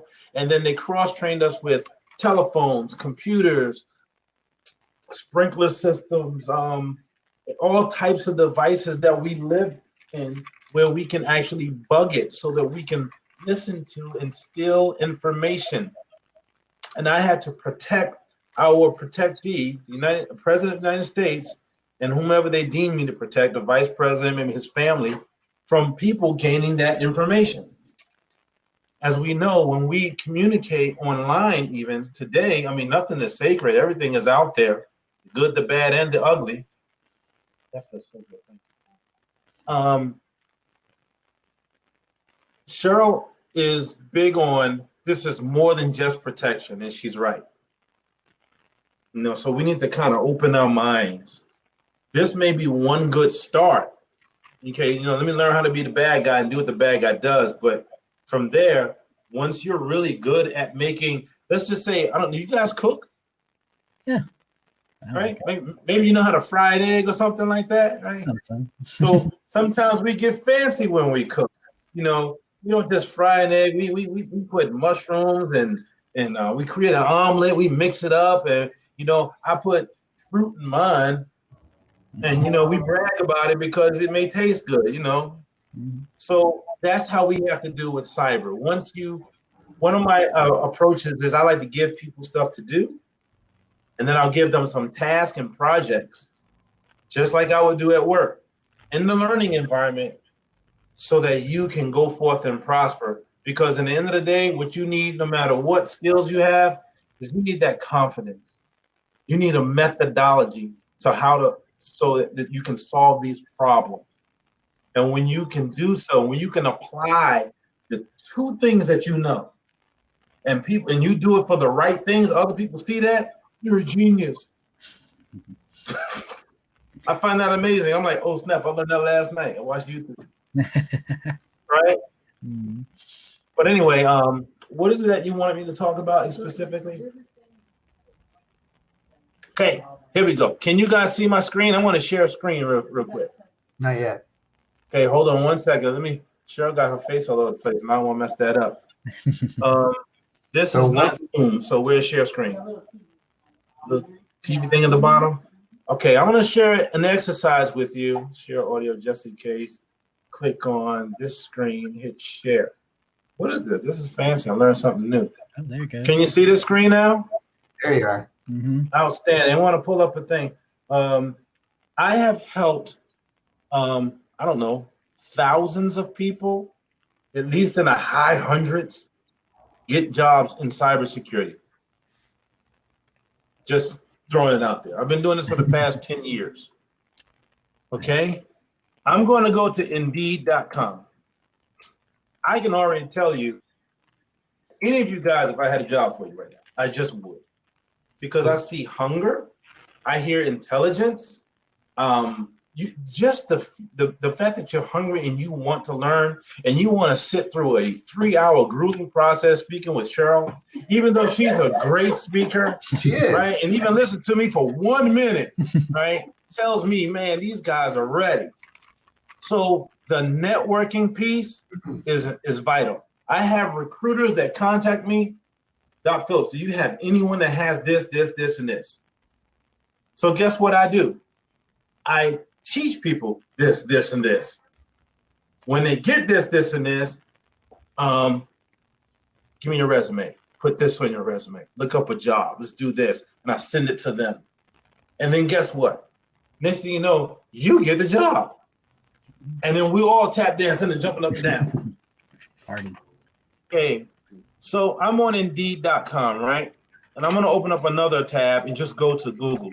Feel free to follow, ask questions. If I'm going too fast, let me know. If I'm going too slow, let me know too. Okay. Do you guys have any certifications by chance? I have a CompTIA Net Plus and Sec Plus. Plus. Okay. What you guys? I don't have anything in cybersecurity. I have a project management professional certification, but nothing in PMP. IT. Yes. All right. We got a pimp, we got a net and a Sec Plus. How about you, David? I'm in the same situation as Demetrius. All my certifications are all medical related. Ah, okay. You got a niche. That's awesome, though. So now that I know a little bit more about you all, let's try to play off of that. Okay. Now, it's a fun little thing that I do with my students on the first day of class. So I heard Quinn say he has a Network Plus. So I'm going to do this right here. Network Plus average salary. Okay. That is the average salary in certain locations. Right now, we're in the DMV. We're in Virginia. That's approximately what the organizations are paying. Now, I just have to ask, Quinn, how do you feel about that as far as the salary? From where we're placing our students, sometimes a little bit lower.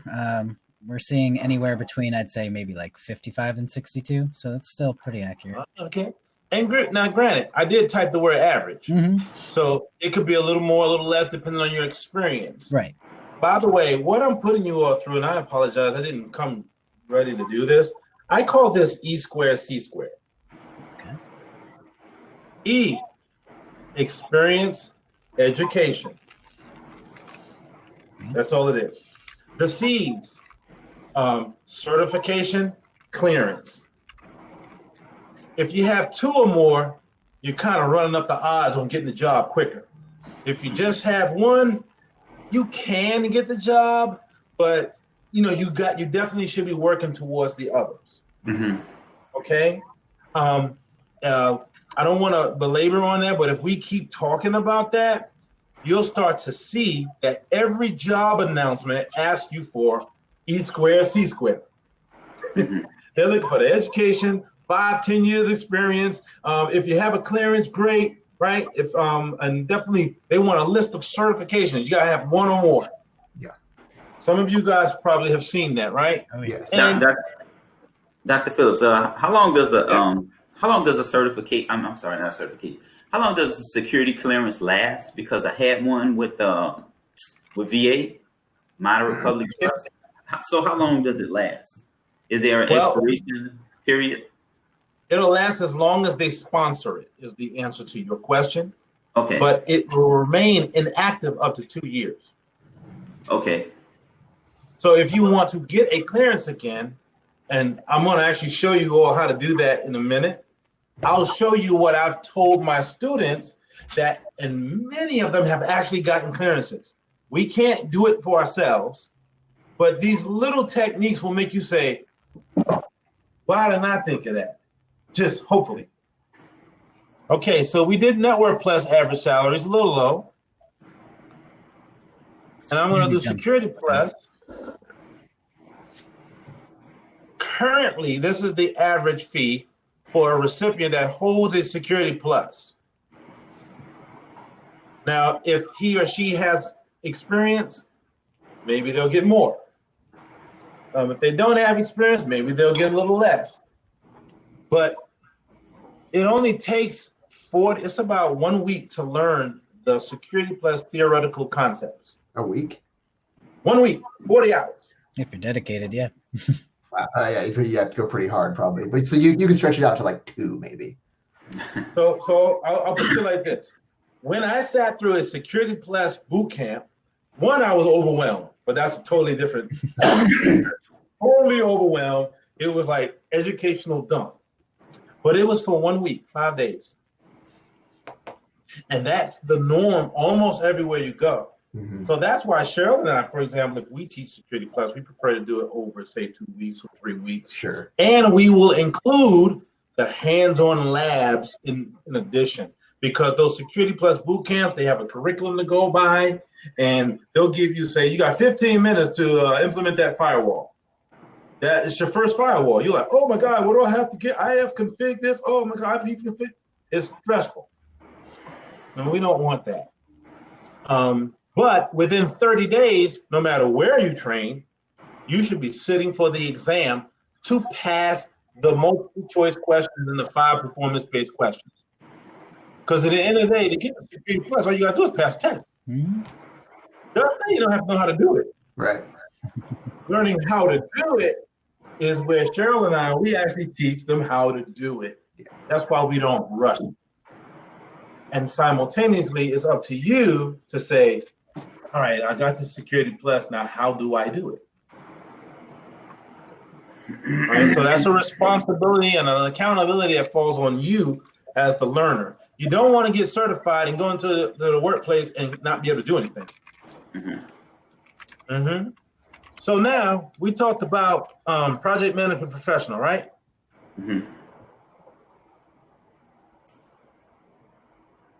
So this is the low average salary for a pimp, and this is 25 percentile, and this is average. Nice. So now we're using researchable data to see what we're worth approximately. Because imagine having a Network Plus and someone says, we give you 45,000, but your research at is 62. I actually tell people, you know, first of all, if you have no job and you get that 45, okay, you sign a dotted line. Yeah. But never accept the first offer. You don't need to argue money. You just say, may I have 55,000? They may give it to you. They may not. Whatever the case is, that is usually a HR representative that's saying, this person wants 55,000. They're probably going to think, oh man, we don't want to lose this person. They have a job somewhere else. Or they may say, oh well, tell them to take the 45,000. Oh, we're going to leave them. Wait till they come back, make the decision off that data. That's all I'm saying.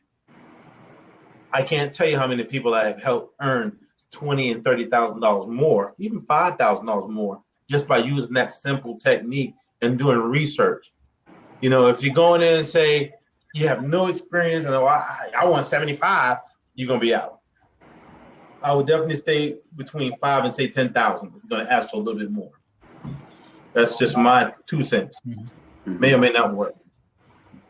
Okay, so now I want to go back to Indeed. And I'm going to type in, say, Network Plus. I'm actually going to search for the certification that I hold in my location, right? And I'm going to hit enter, and I don't want to do any of these things. What I want to see is the amount of jobs that are in my area. Now, I just searched for Network Plus. Can y'all see this number right here that I highlighted? Yeah. Mm-hmm. 15,502 jobs which have the words network or Network Plus in it. I only need one. One of them would change my life. Okay, so this one says network cabling. That may not be IT. You may not want to do that. This one says sonic wall firewall engineer. There you go. $29, $35 an hour, right? That's about $60,000, $70,000 a year. You know, that could change some people's lives if you're making nothing. Right? We got ABA working with kids. I don't know what that is. We have to look for the ones that's relevant to networking, the job we want to do. Right? So look at this one. This one says network targeter. I'm going to click on it real quick because it looks interesting. I don't know what this is. This is totally cold. Now I'm prepared. This one, my mouse is not. Okay, there's my mouse.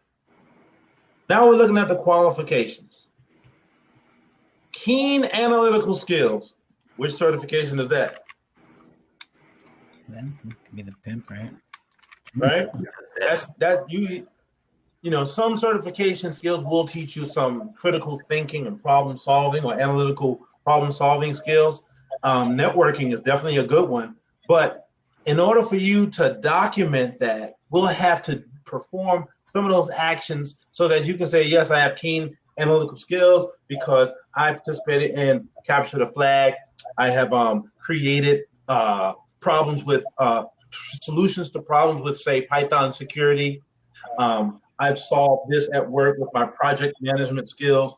You were in the medical profession. Hey, you had to have good analytical skills to save lives, to contribute to that, et cetera, et cetera. This says prior experience in reverse engineering of networks, DNI and DNR.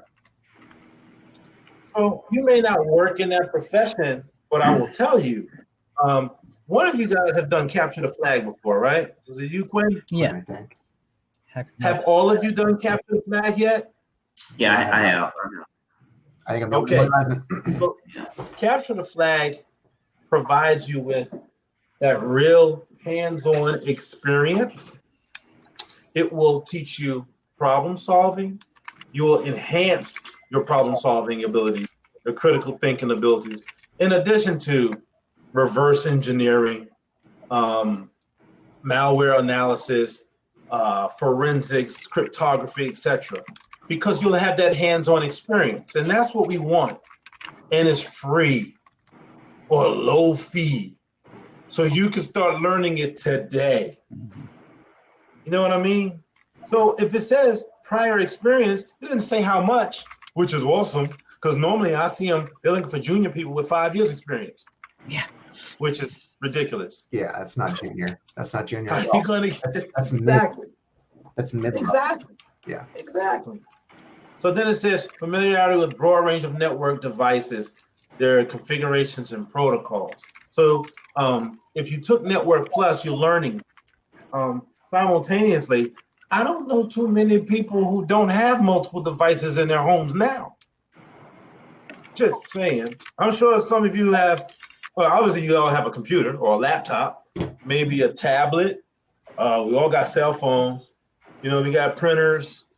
Who else? You got smart televisions. Mm-hmm. And you probably know how to make them things connect and work. You're networking with your wireless or your hardwired connections. And you configure them. And you understand at least maybe, hopefully, port 80, which is HTTP, and HTTPS port 443. If you're at work and you're doing mail, maybe SMTP port 25, and and so forth. If you don't, it's not too difficult. There are labs out there. You can get these labs and perform those right from where you're sitting right now and enhance what you already know. And that's the key. Experience with tools such as NetPlan. Desired, not required.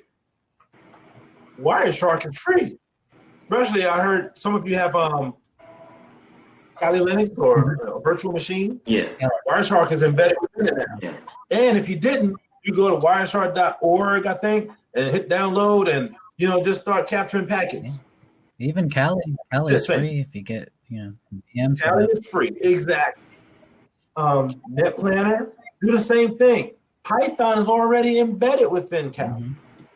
And there's the Python 3. You type Python 3, enter, and you have Python. There are free courses for most of these things online today. Now, it says here, one last thing, bachelor's degree required, right? This position is requiring a bachelor's degree. So if you don't have a bachelor's degree, you know what? They're losing a good one. That's all I can say. You just move on to the next job that doesn't require it. And if you have more than that, then you're golden. If you keep scrolling down, and I'm just scrolling down randomly, that's all that one pretty much says. But there are others that they may have certification requirements. A+, Net+, Security+, CEH, CISM, blah, blah, blah, the whole history.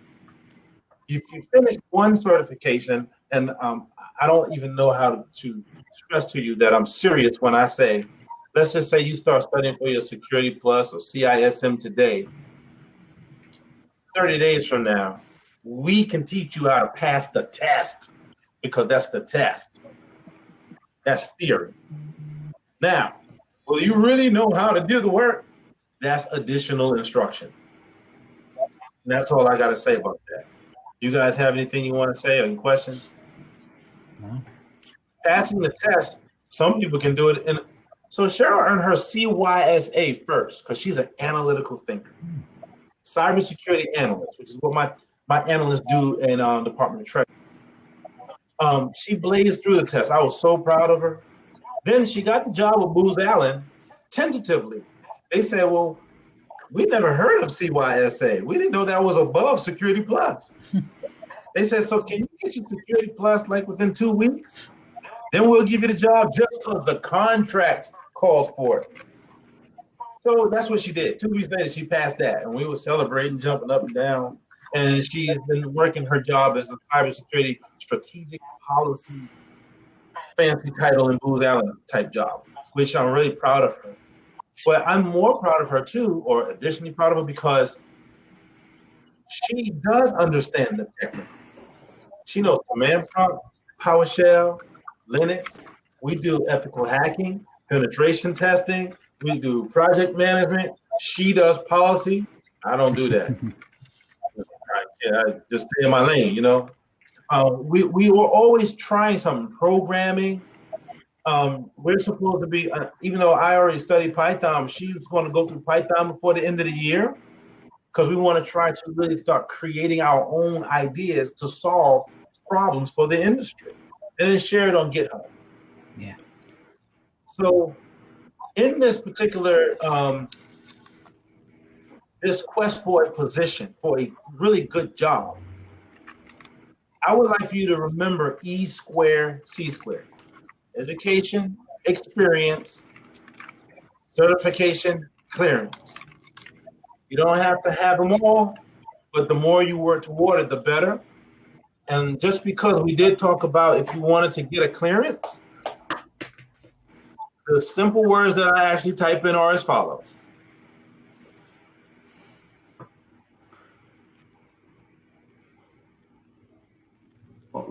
Most clearance positions will put in the words "will sponsor," and then we'll search for it. Sometimes you can type in "will sponsor clearance." And in your area, look to see how many are actually there. You may find a position that really that resonates to you. And here's one right here. Here's some more words you can look. Able to achieve secret clearance if and when requested. Mid-level industrial shop safety specialist. That's not even IT. And as you continue to scroll down, you look for the ones that relate to information technology or cybersecurity. Here's one, intelligence. All right, you scroll down, it shows the basic qualifications: bachelor degree with 2 years relevant experience, master's degree with 0 experience, high school diploma with 7 years experience, right? And that's actually pretty good. They're looking for a person that's qualified. Then you have some preferred, and this is an eligibility to obtain a TSSCI, which is, you know, the top clearance, top secret, sensitive, compartmentalized information clearance. Okay. These few techniques,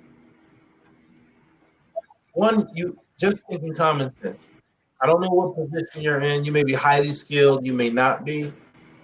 You may be targeting a certain amount of money. You don't want to go under what you're making. You want to make level or more.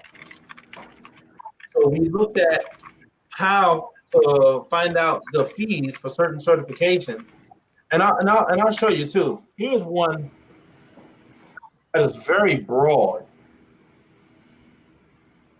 I am actually a certified information security manager. It's a very broad range. That's huge.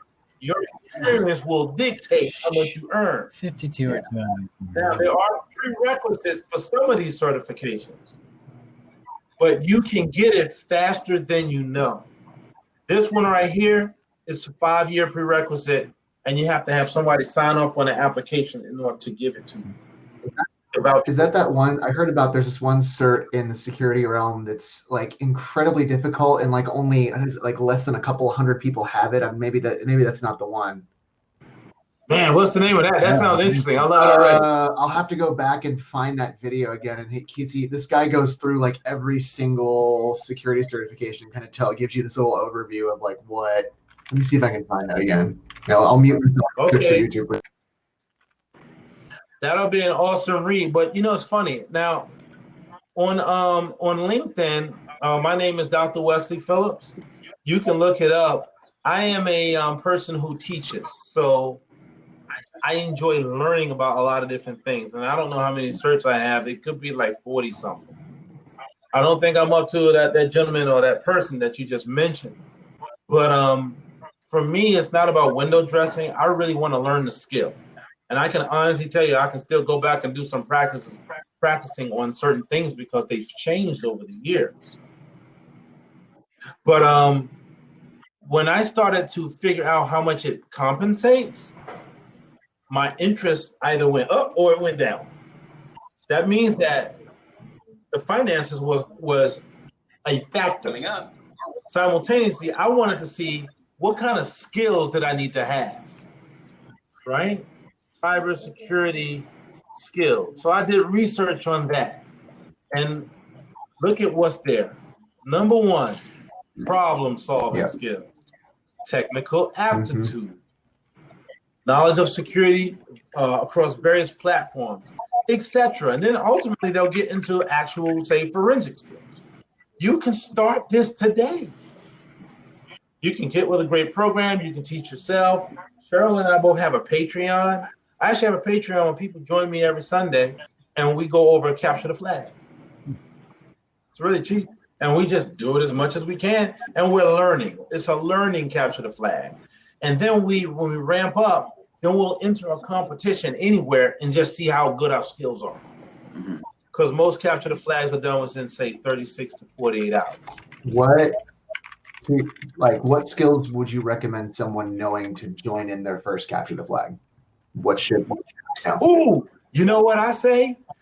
Okay, I'm excited. I love that question. I used to teach with Microsoft Software and Systems Academy with Embry-Riddle Aeronautical University. Okay. I taught military veterans, active and retired. Okay, I'm also a veteran myself. But I said, hey, I'm teaching you this curriculum here.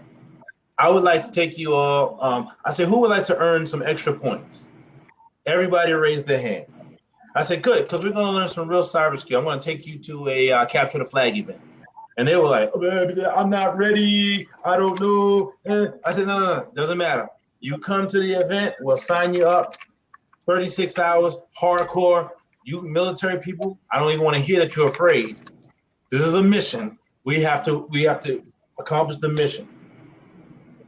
In the end of the day, we came out in the top 10% of our very first hackathon. Wow. Out of 3,000 plus people. Bad. Proud Papa. And you know what they did? It was like, okay, here's a Linux box, here's a Windows box, here's a problem. How do we solve that? You are a great Googler, you're a great YouTuber, you are great at programming, you're great at this. Let's just get this. And we worked as a team. Within 30 to 60 days, if you did capture the flag every day, you will be like, I know this. You go to an interview and they'll ask you a question. So what kind of experience do you have? I see that you're only been studying this for the last month.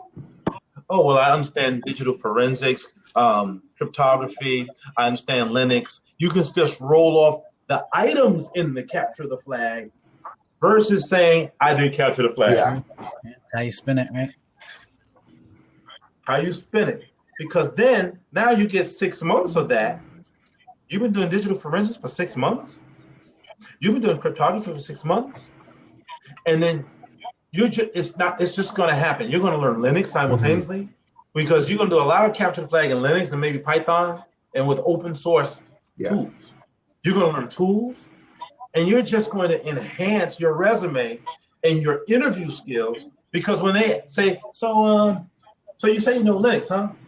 So how do you know what current directory you're in? PWD, right? You want me to show you, right? Oh, snap. How can you tell how many people are online right now? W. You know, how do you add a user? Oh, man, sudo add user, right? And then et cetera, et cetera. It's not difficult today, guys. You all have done a great thing by coming to this thing.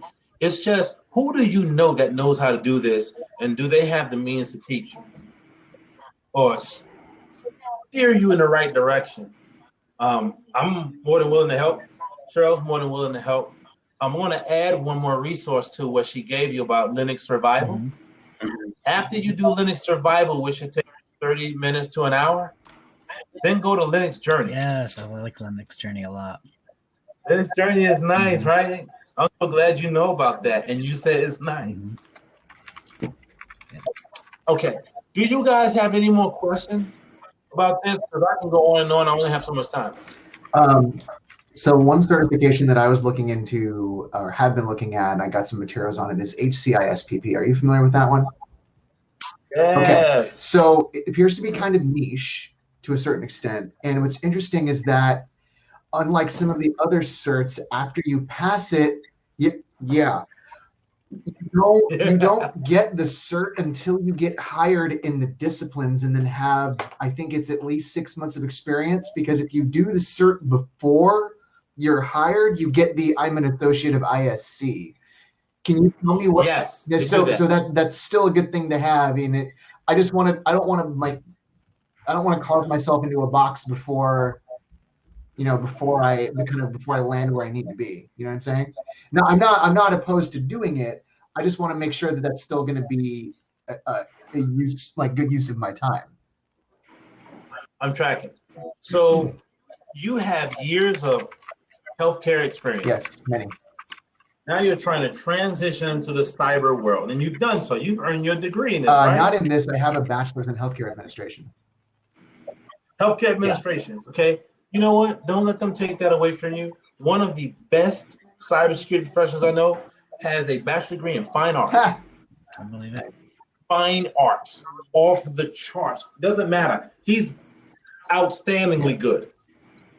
Right? What did he do? Exactly what I'm telling you. He got into capture the flag and said, teach me. Right? That's it. That's your hands-on experience. You're not working, but you can still get hands-on experience. Sure. Okay. So my answer to you is to do the research like I just did. Now, I searched for a job here. I'm seeing a cyber project manager position. A lot of these hospitals and these medical facilities are going to be looking for someone with the certifications that they feel are necessary to do the work. Right? Now, in the DC area, Woodbridge, there's only one. Yeah. Let me put in Washington, D.C. because it's a bigger location, because I want to see. I actually know a few people with that certification. And down arrow, enter. And that is someplace where I would know the security protocols in general, but how to apply it to the tools and patients and stuff, that would be a learning curve. What's important to management, because the CISSP, and I didn't see it in the DC area, that doesn't mean it doesn't exist. That's also telling me that you will probably do just as good by studying the CISSP, because people are biased. Yeah.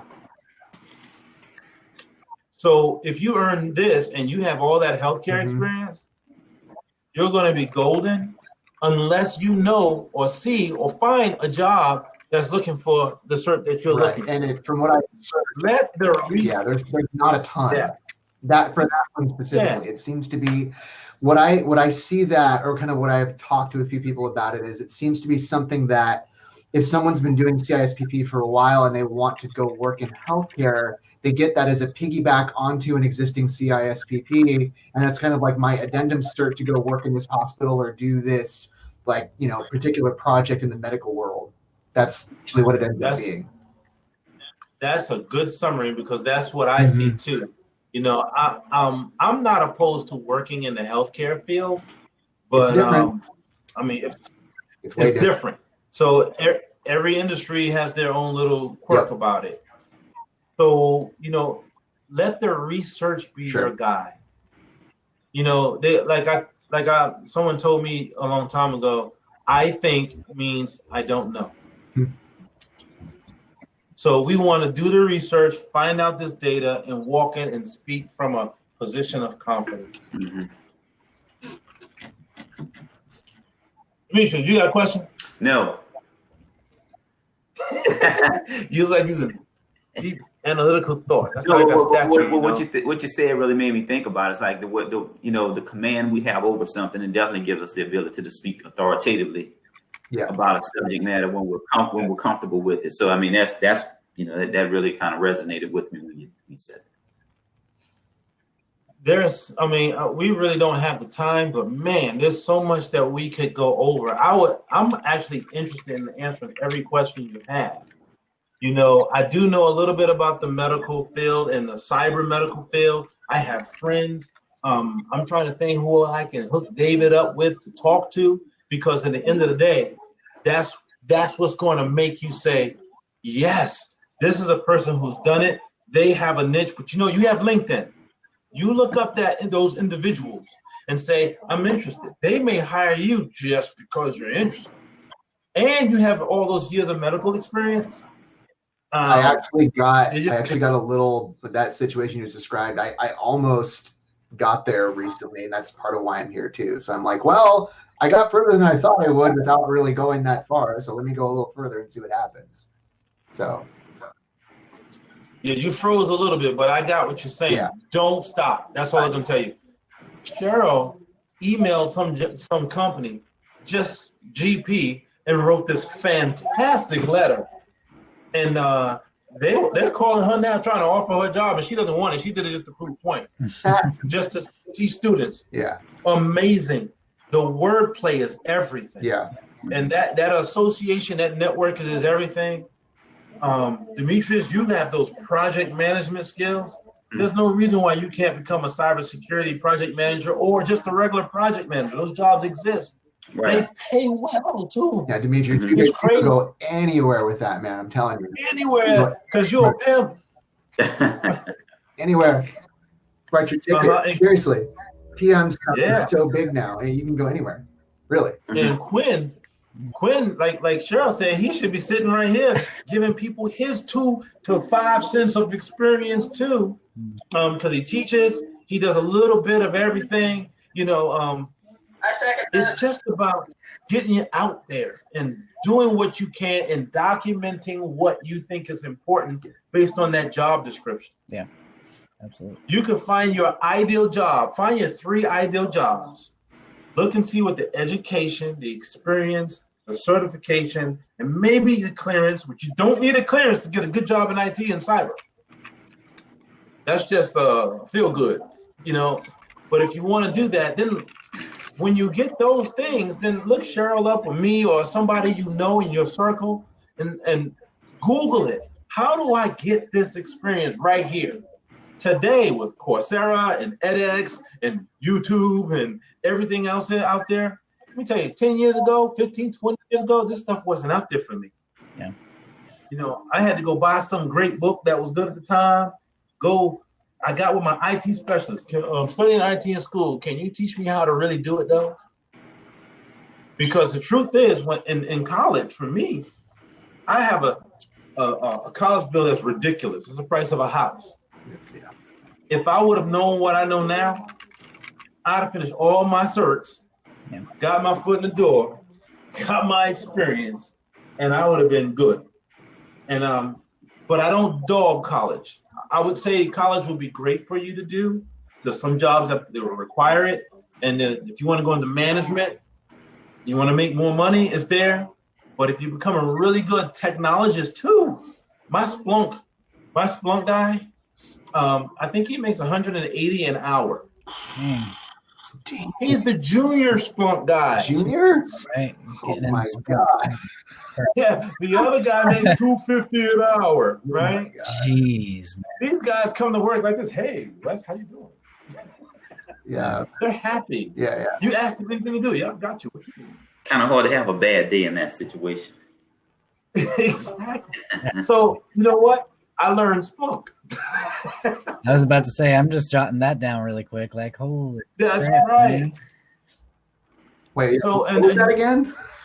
Splunk? 180 an hour. So check this out. Years ago, years ago, the average salary for Splunk was ridiculous. But you see this range right here? Yeah. Oh, It's real. you've got to be kidding me. 410? Yes. You're making more. You're making as much as like a specialist surgeon that I work with. No, Yeah. That's like specialist surgeon money. You went to med school money. Yeah. And you can learn Splunk within, I would say, 30 days to 6 months and become proficient with Oh it. my God. In fact, Splunk is a programming language. They call it SPL. Game on. So if you look at my resume and you see my languages, I have English, Spanish, French, Command Prompt, PowerShell, Linux, etc., Python, because they're all languages. Even languages are code. Hola means what? Hello. Hi, hello, right? Mhm. You know, we learn the code, we communicate it. Oh, snap, that's all it is?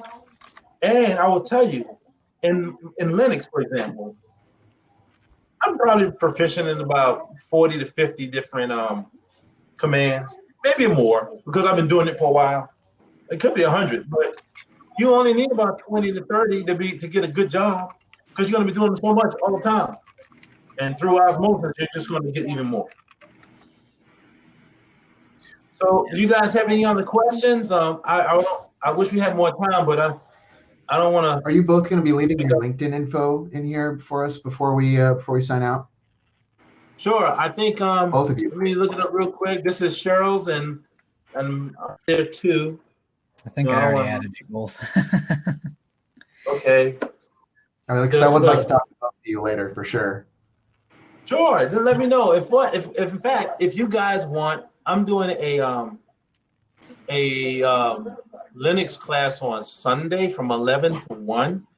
I'll give you a complimentary invite to that if you want. That'd be amazing. Yeah, it'd be cool. When it'll be like this. I got this already, but you know it'll be I love fun. Linux. I love Linux. Yeah. Yeah, we'll do some Quinn, I think capture you're the flag, anything and there but I a am. like here. What are you coming in here with what you already know? Wesley. I So- honestly haven't been doing this that long either. I've been in cyber for about a year now, and I came from the Okay. vet See- tech industry. That's what's up. It doesn't take long to learn this stuff. You just need to be associated with the right group of people who will mentor you properly and give you that confidence. Mm-hmm. Dedication's half the battle. It really is. That's exactly it. It's more than half the battle. It is the battle. This is my website too. Cheryl, I have to send you my so you can give it to the LinkedIn. To you now because I just realized I'm not sure if how I'll be able to speak to you all after this. So let me send you the link and then I'll let Cheryl jump on here and I'll run away. I don't want to get beat up or anything like that. No, on Sunday. I'm doing a capture the flag and then we're gonna do some Linux. So I was just giving them a free invite just because they're on Zoom. Yeah, hey, there's my Zoom. Okay, so let me look for it. I swear I scheduled it already. Meeting.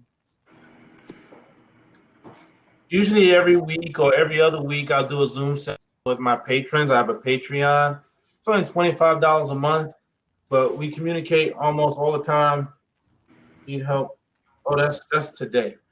That starts now. I better go, guys. Bye. I'll get Cheryl to send it to you. Thanks for talking with us. Thank you. All right, I'm sorry. Thank you. Thank you, guys. Thank you. You're welcome. Thank you, Cheryl. Isn't it awesome? Yeah, Guys. that's great. So we're going to 5, right? Is that what's going on here? It looks like. Small. something like that. Yeah. Yeah. All right. So I want to show you. Is it 4 hours or 3? Well, maybe they'll just kick us out when it's time to leave. Maybe. Okay. Let me stop sharing for a second. All right. So was that valuable for Yes. you all? Yeah. That was awesome. Okay, good. I'm very glad. So for the time that we have left, I just want to show you one more thing, and then I want you all to to tell me where you want to go next. So I want to show you some of the books that have really, really enhanced the work that I do in cyber policy, as well as some of the learning stuff that I do. And I'm going to go from, they're all pretty much the same. So Don Norman, The Design of Everyday Things. Have you all read this? Mm-mm. Listen, this, especially when it comes to learning design, David and Quinn, okay? Yeah. This book is so amazing. It has so many things. I quote it all the time. I use it in my everyday work, all right? So, and design is an enormous part of cyber, okay? Not just the training, okay? The way you design your network, you're looking at the infrastructure, all of that, it requires good design, okay? So the design of everyday things is amazing. Now, this is another one that you may be familiar with, Demetrius. It's called Thinking on Purpose for Project Managers, okay, Outsmarting Evolution. Now, it has so many tools in here, different templates that you can use. It's really, really good. The individual who wrote it. So what I did was, this book is used to get what's called a, what is it called again? It's like advanced something, some kind of certification in critical thinking, which is weird, but this book is used there, and it's really, really good. It's very good. Even if you're not a project manager, you're going to be managing projects, okay? Even if you don't have a PMP, all right, you're going to be doing that. This is really, it's a very easy read, and it gives you a lot of examples and templates to use. That's what I really love about it too. The author is Bill Richardson, and he's on LinkedIn, okay? So if you type in his name, Bill Richardson, and he's very, open to talking, if you have questions about anything. That's awesome. This is another one dealing with learning. It's called Guerrilla Learning. Okay, have y'all heard about this? By Grace Lewell, Lewell, Grace Lewell. Now, this is about how to give your kids a real education with or without school. Again, the lessons in here are amazing. It's really about bringing real life into what you're doing, okay? So when you go to study for your certifications, when you go to get, these various things, many times the places you go, they're not going to bring real life, that you're just going to be getting stuff with information. So now it's your job to make it relevant for you. And this gives a lot of great ideas about how you can do that, right? So if you're, designing training for somebody else, or if it's your own learning, this gives really good examples and ways to make learning alive, which it should be anyway, okay? Now, the last one I want to show you, not the last one that I love, but it's the last one I'm going to show you right now. It's from Axelos. So I have a management of, not a management, what do you call it? And yeah, just called management of value certification through Axelos, okay? Now, this is their management of risk. I did not go for the certification, but this book on risk assessment, I have to tell you, these people do such a good job with this stuff. Now, I'm also studying for my certified authorization professional because I want to be able to do, to implement the risk management framework on the systems and organizations and all that. So I am doing, studying the NIST risk management framework. But this management of risk is really amazing. It's really, really good. Okay. Oh, and this one. Fundamentals of Enterprise Risk Management. So this book talks about various CEOs of large organizations and how they navigate with risk management.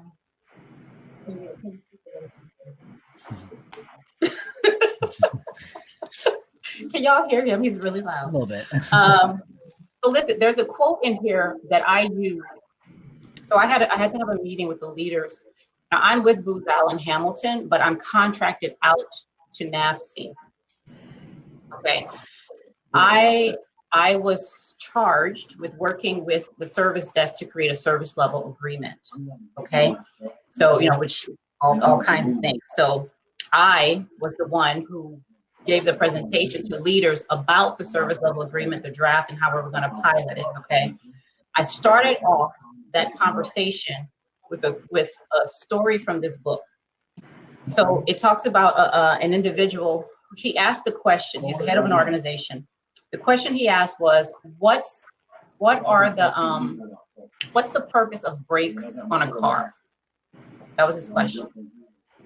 So what do y'all say? What's the purpose of brakes on a car? Safety, stopping the car, slowing the car down. Safety, stopping a car, slowing a car down. What else? Yeah, safety, prevent Help you accident. end at your destination. Preventing accidents. What'd you say? To help end at your destination. To help end at your destination. Okay. He said, regarding the role of risk and risk management in an organization, he said the purpose of brakes is so you can go faster. Okay. Mm-hmm. I mean, do you see that? Yeah. Do you see how?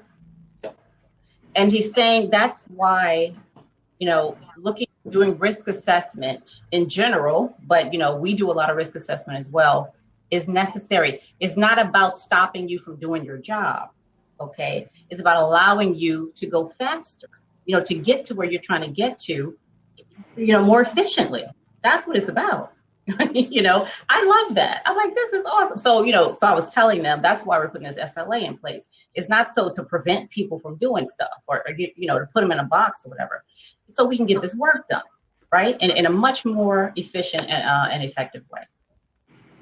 All right. So those are the books that I just wanted to share with you all. Very, very good stuff. I do Audible too. So, all my books aren't hard copy like that. So, what do you all, if anything, what do you want to talk about? What questions do you have? Where do you want to go? Anything like that. This is your time. If you feel like you've gotten enough, nobody's locking you in here. I mean, I'll be here, but Oh, this is Wes had said that you guys have Patreons, or at least he has a Patreon. I don't know if you want to link those. If we yes, those. we both. I can do that, right? So, Dr. Phillips' Patreon is, as you can tell, technical, right? So he's into the CTFs and all that stuff. Mine is dealing more with both professional and career. That's fine. Okay, and honestly, that's perfect for. Where I work, what we're all about is taking people who are going through, major career shifts, total field shifts. Mm-hmm. So we really have to play both sides there, not only the, adding the technological stuff, but having career services and all that. It's just absolutely. So. Okay, so here's Dr. Phillips' Patreon, and I will put mine up there.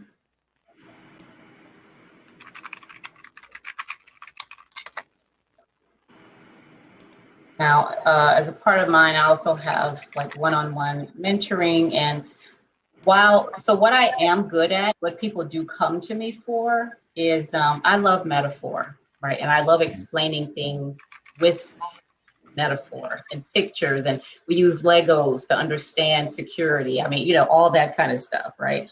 So, so I have a group related to cyber that's about that.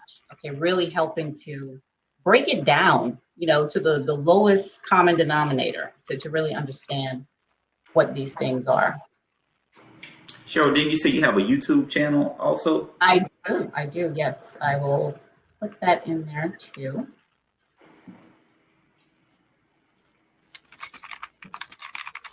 And so the people on my channel, we're the navigators, okay, because we have very bold ideas. Okay, for example, we're going to be talking about how pen testing may be compromising the security of an organization, which is not something you hear, okay? And, all the reasons why that's the case, which goes back to, it's the same thing with like charity, how giving someone charity may have a deleterious effect on their feeling of empowerment, you know, those kinds of things. That's what we're talking about. Let's see, okay, this is my Patreon right here. Hey, David, what's the link you shared? Video? Yes. That was when I was talking about it's like the top 4 most difficult cybersecurity certifications, and at the very end of it is when he was talking about the one that I was thinking that Dr. Phillips had that really rare one, but it wasn't that. It's something else. It was the what is it? What is he talking about? I think it's the OSCP2. like the G. I think it's like the GIA or something. Through SANS. It's a SANS certification. Hold on. Oh, also, Cheryl, I don't know if it's just me. The 2 links for the Patreon just lead me to the homepage of Patreon. Oh, that's weird. Okay, let me see. I don't know if it's just me or. No, it's probably not you. Let me. Yeah, I think all we're getting is like a link to your creator. Yeah, I went in there, I think, through my sign in. So let me do that again. So I think the certification that I was thinking of was the GSE. That's the crazy hard one to get because it has you have to have so many other things to get up to that, and then the test for it is like incredibly hard. Have you heard of that one? What does it stand for? What's that? What's the acronym? What is that? GSC. GSE. It's a GIAC security expert. That's okay. the one. It's yeah. I mean, again, it's probably not relevant to us right now, but I was just wondering if that was the one that he had, but I clearly had that wrong. I hadn't heard of that one. I had heard of the OSCP and all that. It's apparently I think this came up in my YouTube feed at some point because I was starting to watch some cybersecurity videos, and that one was incredibly hard. Yeah. That sounds wild. I was not like listening to the video, but I was letting it play and reading the captions for a little bit, and it sounds. It's a good cheat. Yeah. Number one most.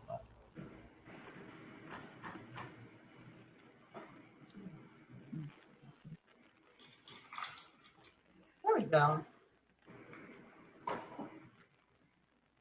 All right, this should be the right. So do any of you share content on social media? Just any other place? Personal. Cyber related or? Cyber related, yes. Or something else where you share. Now you said you write songs. Like where can I hear your music? Anywhere where it streams. Spotify, have a YouTube channel. You have a YouTube channel? Yes. Okay, can you put it in the chat, please? Okay. I do most of my professional stuff right now on LinkedIn. Okay. Still kind of working on getting a bigger presence out there. Okay. What's that you're working on, Quinn? Just getting a bigger presence out there for myself. I need to build up my own cyber portfolio. I've got, the certs, and I've spent time instructing and learning, and it keeps on going, but I haven't. LinkedIn was my first time actually putting a portfolio for that out there or anything like that. Again, I came from the veterinary industry, so this was and still is in some ways a whole new world for me. Yeah. So getting there. And I like so the in Google one of site, though. Those are awesome. I'm sorry, go ahead. Yep, go ahead. The Google site was really cool. I had never heard of Google Sites, and that seems like that's new to me too. Yeah, for a free site, it's really great. Yeah. Awesome. It really is. Why is that coming out? Your cyber. Oh, I see what it is. All right, here's Dr. Phillips' Patreon. Demetrius, okay, I see your YouTube right there.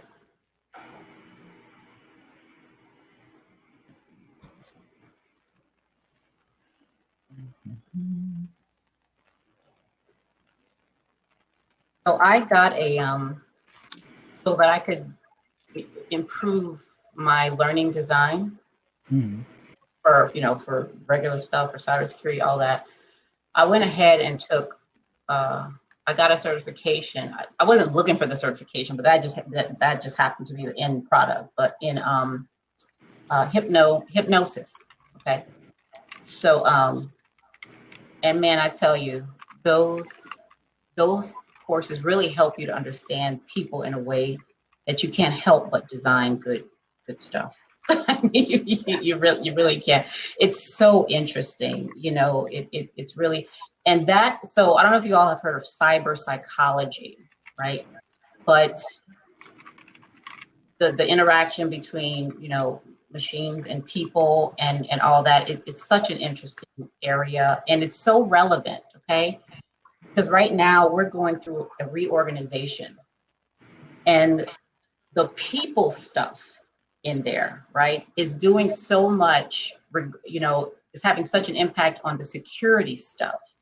You know, I mean, you can only imagine how complex and chaotic situations can work to compromise security, not just, you know, among people or within the organization, but now there's opportunity for the opportunists to come in and, you know, do what opportunists do. You know, sneak in and take data, you know, all this other stuff, right? So that's why I'm really huge, you know, on the people stuff, because I feel like you just can't ignore it, okay? Because it's so important. What did I put in here? Okay, it's Dr. Phillips. Let me look at this YouTube channel. Do any of you have anything else you want to share or expound upon?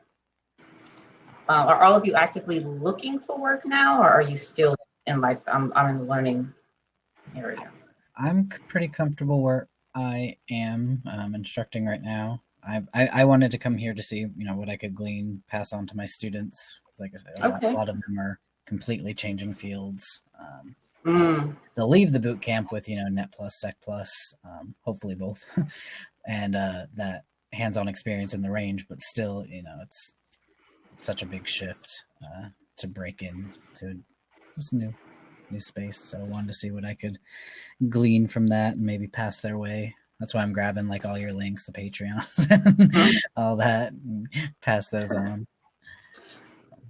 So another good person you can look at on YouTube, her name is, oh my God, I just had her name in my head. I hate when that happens. What in the world is her name? It's Rebecca, let me see.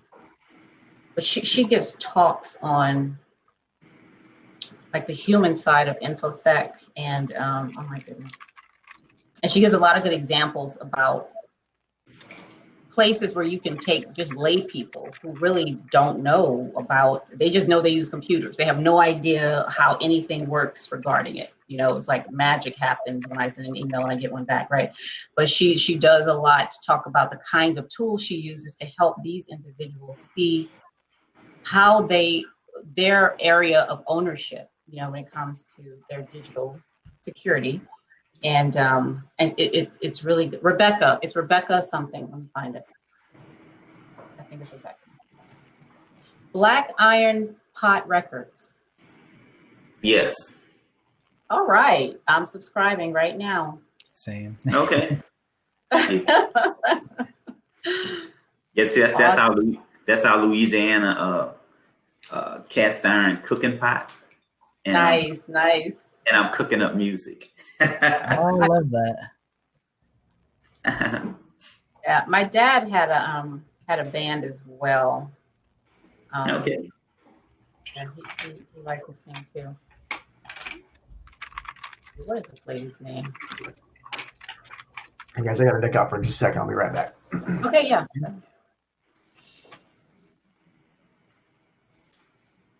Yeah, after going through this first month of this cybersecurity boot camp, you know, it's new to me. So one thing I'm really learning is that I'm going to have to learn how to think. Yeah. In this way. It's a new discipline, so I'm going to have to develop that way of thinking. You know, right, and develop those skills. That's part of it. Just getting that mindset and understanding what's going to make me good in this field. Exactly. And that's a discussion that I have with Dr. Phillips as well. We're going to have to get on my channel and have like a debate or something because, I mean, not really a debate, but a debate. Okay. Because regarding the thinking, right? If I type in Google right now, think like a hacker, you're going to see 2.7 million articles about that. Okay. Because that's what they tell us to do. That's how. And my idea is that we're almost shooting ourselves in the foot because we're looking to the criminals to let us know how we need to protect our things, which stifles creativity and innovation. Okay, because a person looking to with malicious intent is looking to harm some way or other. Okay, and I mean, we definitely need to know that, but we also need to know things beyond that as far as how to keep people secure. So like with your families or the people you love or the pets you have, you don't just think, how can somebody come here and hurt them? And that's how I need to do it. You're thinking about other things. You're thinking about like, what's the weather like in this area? Right. How can I be secure in that way? You're thinking about people's feelings, like how they actually feel. How can I help secure your feeling of security, not just whether or not your pocketbook is locked or something. I'm like, we can't keep doing that. Like we have to, that, like you said, Demetrius, we have to use more of our faculties to really secure, cyberspace. Okay, so that's one of my ideas that I'm starting to share. Nice.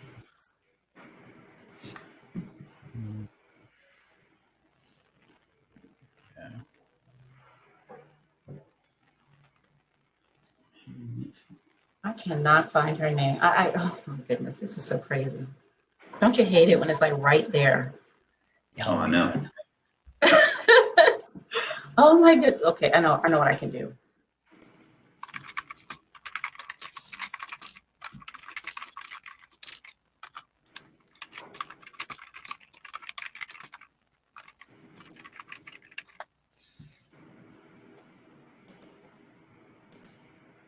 Here she is. Her name is Dr. Jessica Barker. She's a cybersecurity consultant. Dr. Jessica Barker. Okay. So she has a few some videos on YouTube. Let me see one of them. I'll just put one of her links in here. She's interviewed in a lot, it looks like.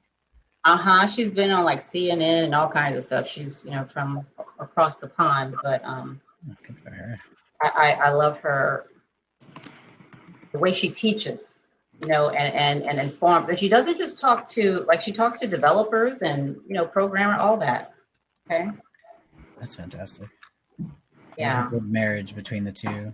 My school, they started as just a coding academy, so cyber's new to them, but we do little workshops with back and forth between each other and talk about secure coding and all that. So yeah.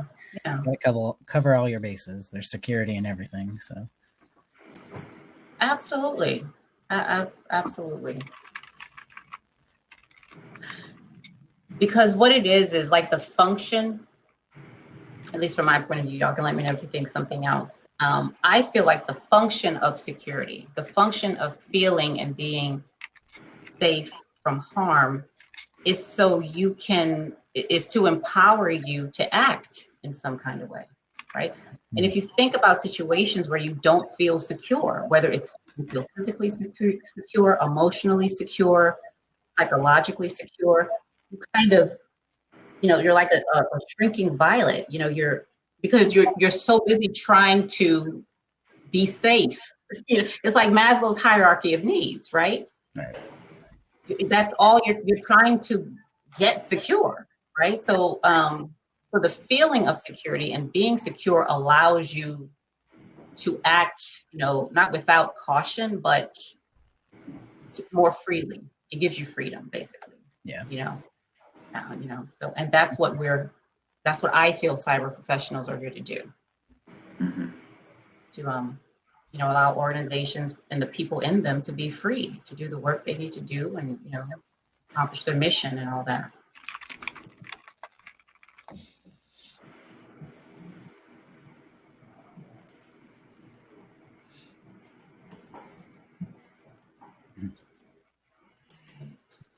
Anything else I'm sure here?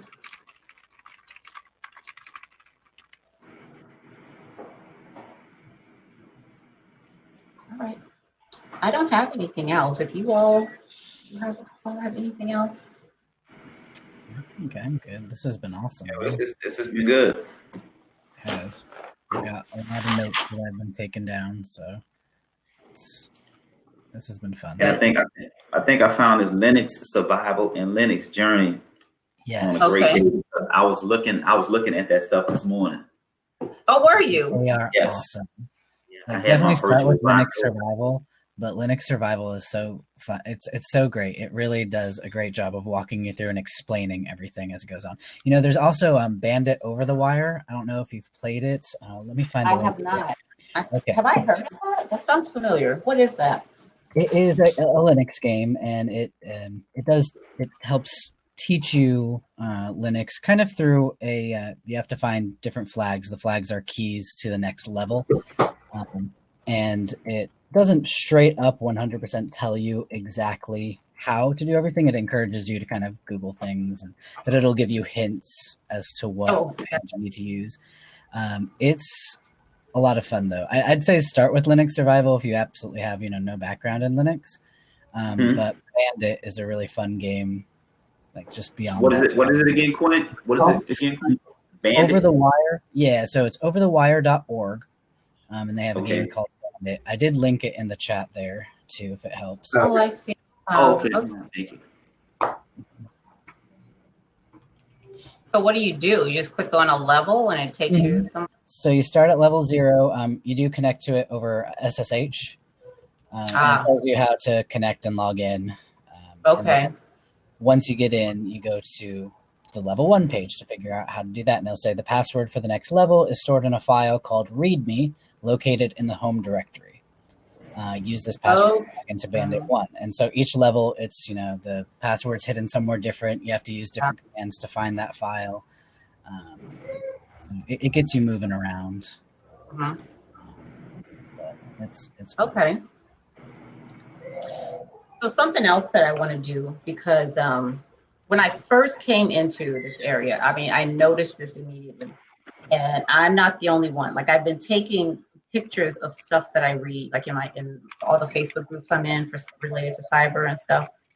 I noticed that when it comes to red team, which are like, the penetration testers, ethical hackers, and the blue team, the people who are, putting in the security controls and all that.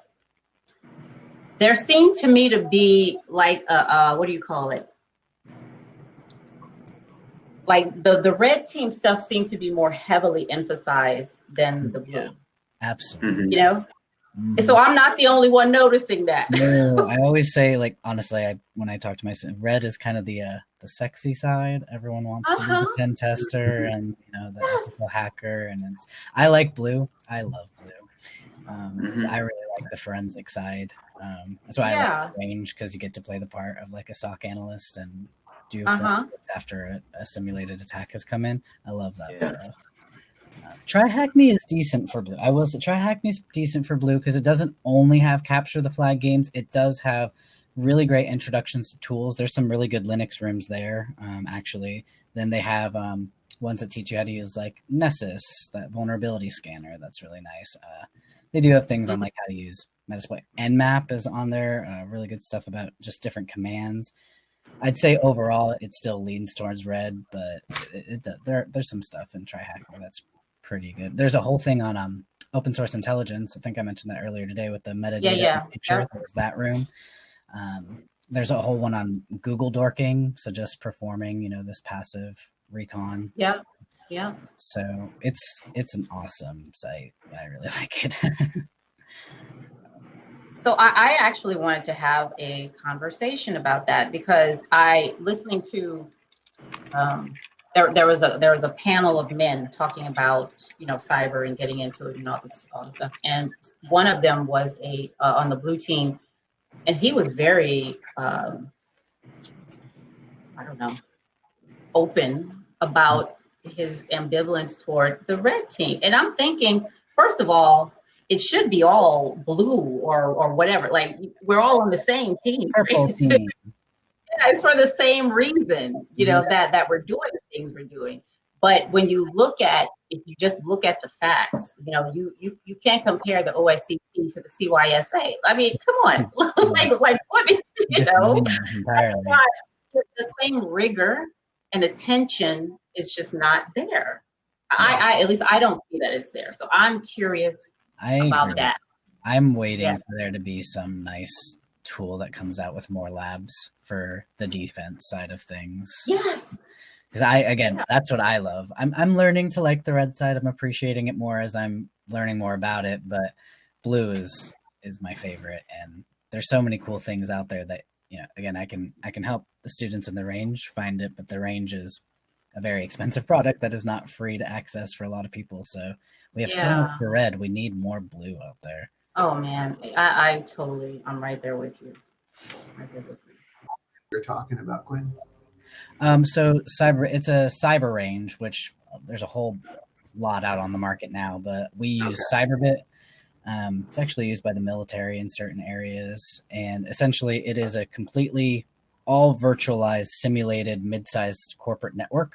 So we have your DHCP, DNS, internal web servers, external web servers, a DMZ area, user computers, file server, all that, all virtualized.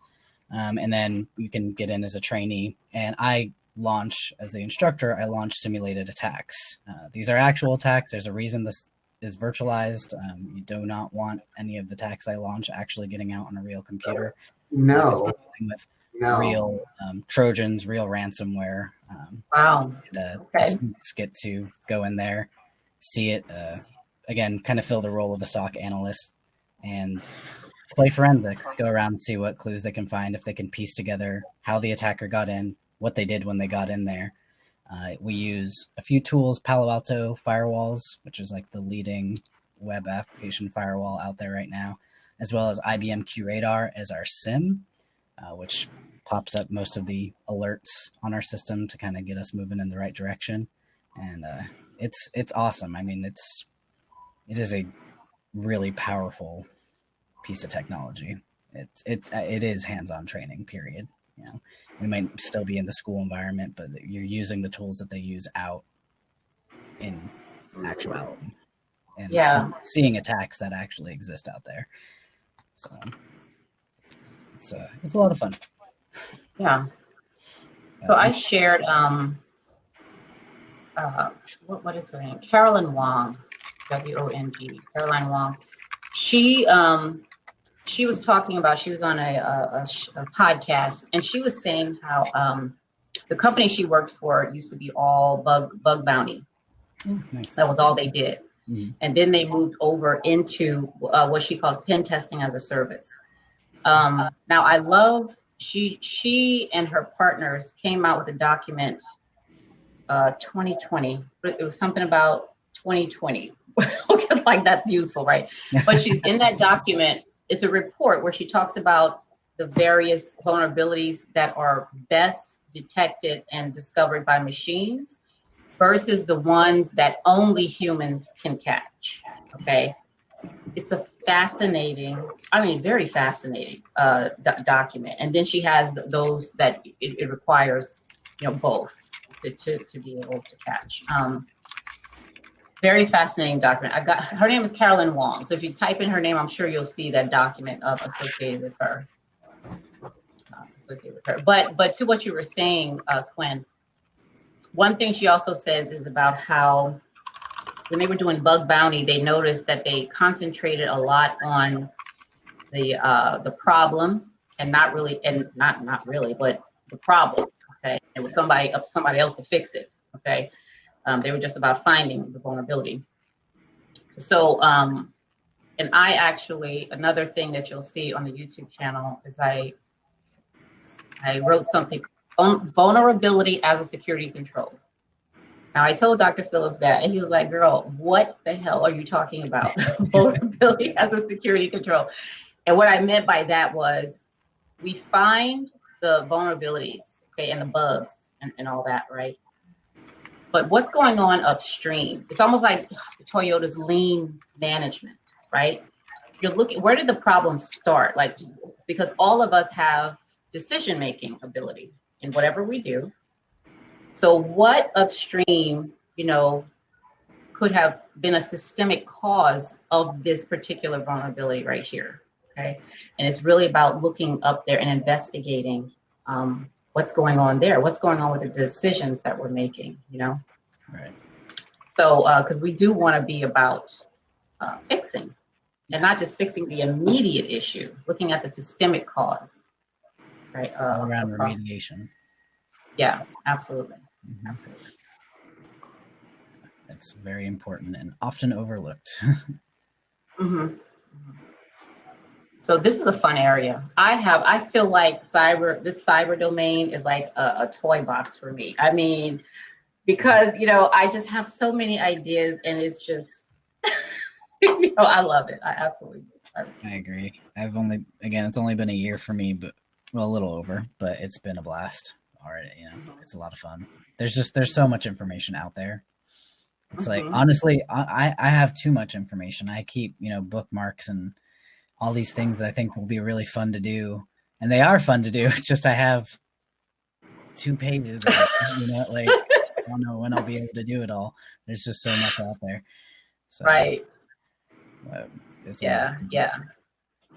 Right. So the way that because there is so much information, and this will be the last thing I say, and y'all can, Mm-hmm. One of my favorite authors is Malcolm Gladwell. Y'all read his stuff. You know who that is? The name sounds familiar, but I can't place it. Yeah, he wrote like Outliers and Okay. All right. What the Dog Saw, and So he did a talk in Dubai that you could probably, you can find on Google, where he's talking about problems versus mysteries, which is another thing that I'm incorporating into what Dr. Phillips and I are doing. Where a problem is like a puzzle, right? And there's an answer. There's a definite answer to the problem, because there's a puzzle piece that has to go here, and that there's an answer, right? Whereas he said we're moving more toward solving mysteries, and solving mysteries is not like a puzzle because there is no answer, right?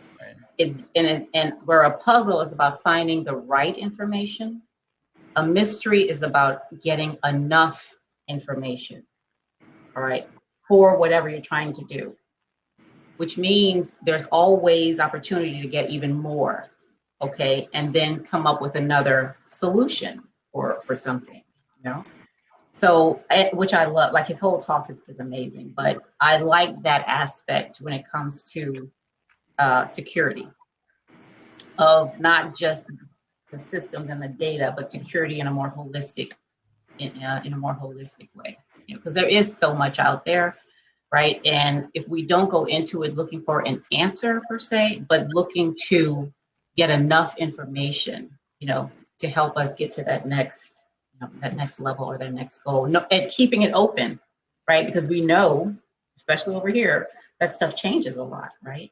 And we have to be ready and prepared to evolve right along with it. Yeah, absolutely. Okay, I'm done preaching. So, so if you guys don't have anything else, is this William? Hi, William. I think we're at a really nice end over here. I heard something. Hello, William. Yeah, no, this has been awesome. Yeah, this has been great. And I have both of you, Cheryl, I have you and Dr. Wesley's LinkedIn bookmarked. I'll add you guys, and hopefully we can chat some more down the line. Oh, absolutely. Yeah. I did that as well because I'll do the same. Yeah, and we're happy to, whether it comes to learning or resumes or anything like that, we're here for you. Okay. Yeah, I think, and I'm still kind of in the research phase right now, since I kind of just dipping my toes into this for the time being. But I thought this seminar and being in here would be a good, kind of good first step for me. So. Right, and please, that nice framework. It's so underutilized, but it's man, these people, they've really done the work. It's so good. I can't believe I'd heard about it so long and never actually just looked at it, because that was awesome.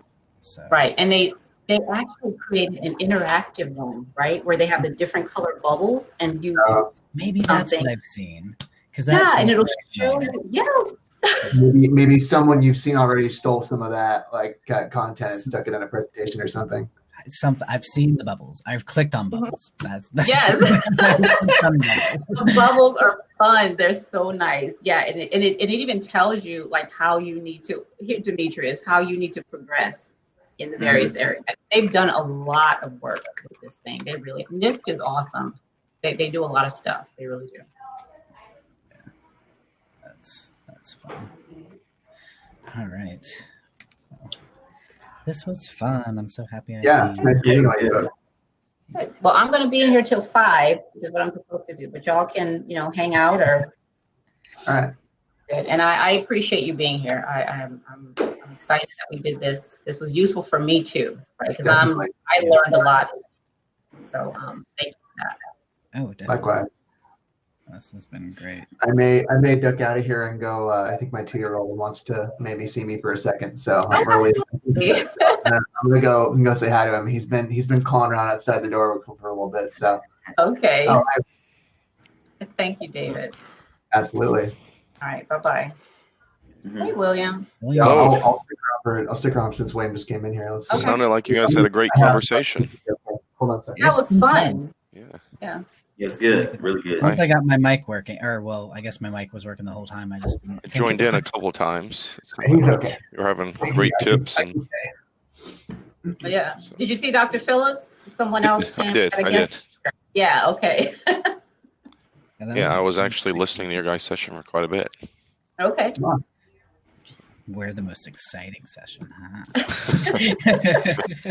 It's been great having this small group, though. It's been a lot of personal attention, which has been really nice. Well, that's what we were hoping for. So I'm glad everyone found it useful and helpful. Yeah, it's been good. I wasn't sure at first what to expect, I guess. Well, throughout the summit, if you ever want to talk to anyone, you can do a one-on-one video. Just find their name, invite to a one-on-one. Or you can go into the sessions and you can start your own and get a little chat going about something if you want to. So that's great. That is great. Yeah. All right, I'm gonna hop out and head to one of the other sessions and make sure that everyone else is okay. Okay. All right. See ya. Thanks, William. Sure. Thank you.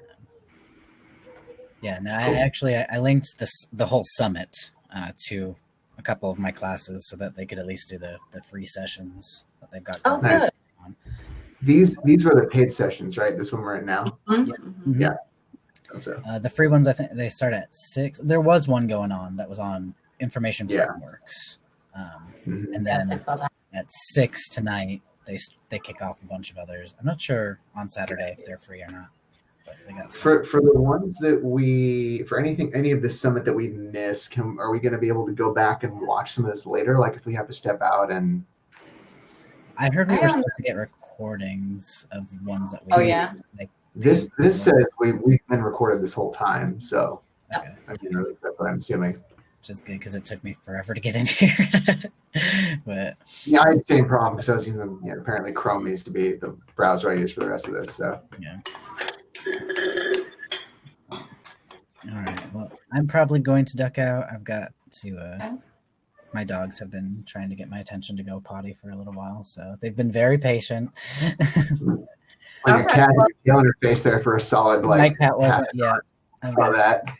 I've got 2 cats and my roommate has a kitten, so we've got 3 cats, 2 dogs.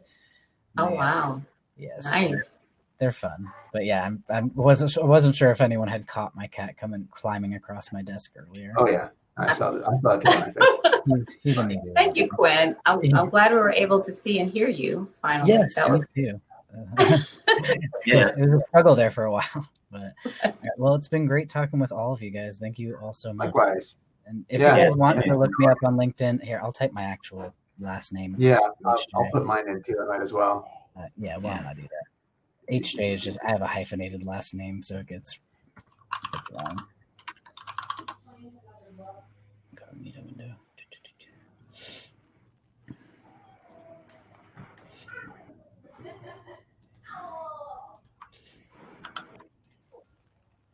Here's me. Oops. David, got you.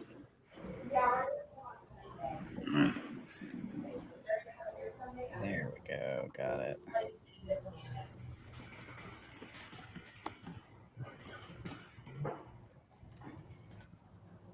Oops, I did not copy the right link. That is a very long link. We don't want that. I'm lucky. My last name's only 5 letters. That is nice. Yeah, mine is a little longer. So okay. .com. It's hyphenated. So, let's see here in a minute. All right, got you, Demetrius. I didn't put the full link, but I got you too. I already added you, Cheryl. Actually. Yeah, I got that. So I'll add David and Demetrius too.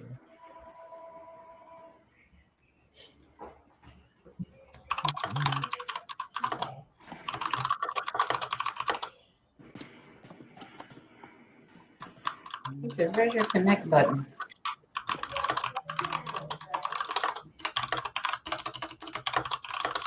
Oh, here we go.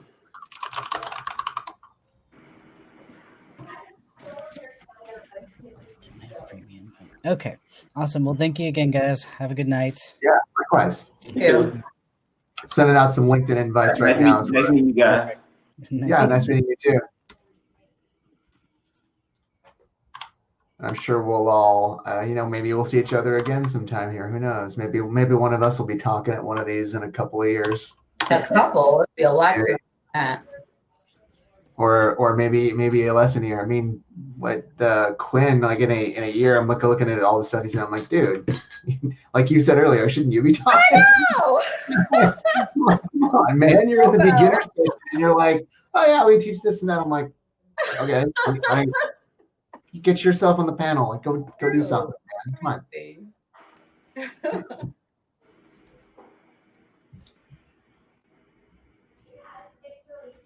So yeah, Cheryl, as you can see, I'm like, there's like nothing cybersecurity related on my LinkedIn, like at all. I've been in the medical field for like a long, long time.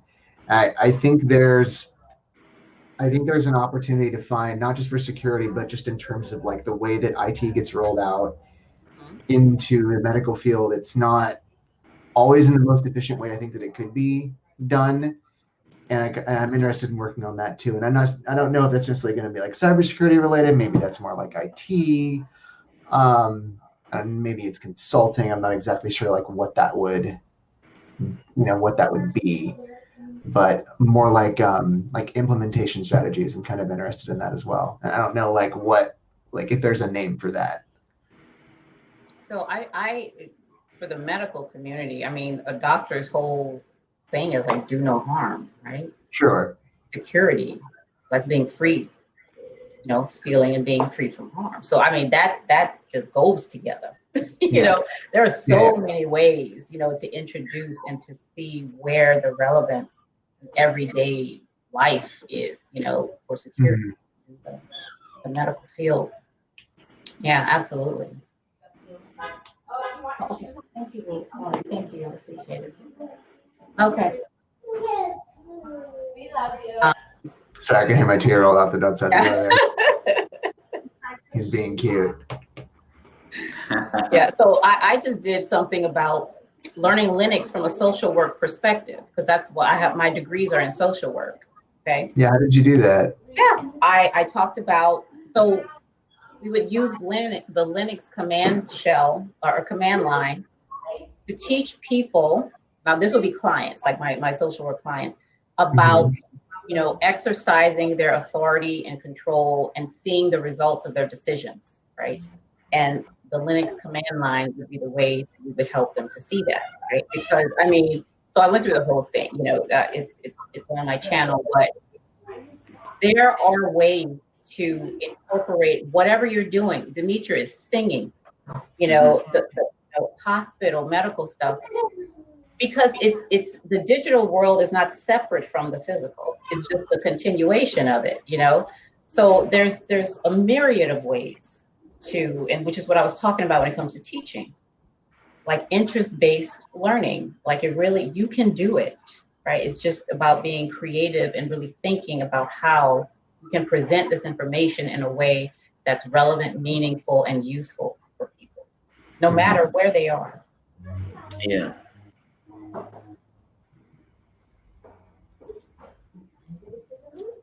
Yeah, I found that it seems as though in HR departments, you always hear people talking about thinking outside of the box, but it seems like they may be outside of box A, but they're in box B.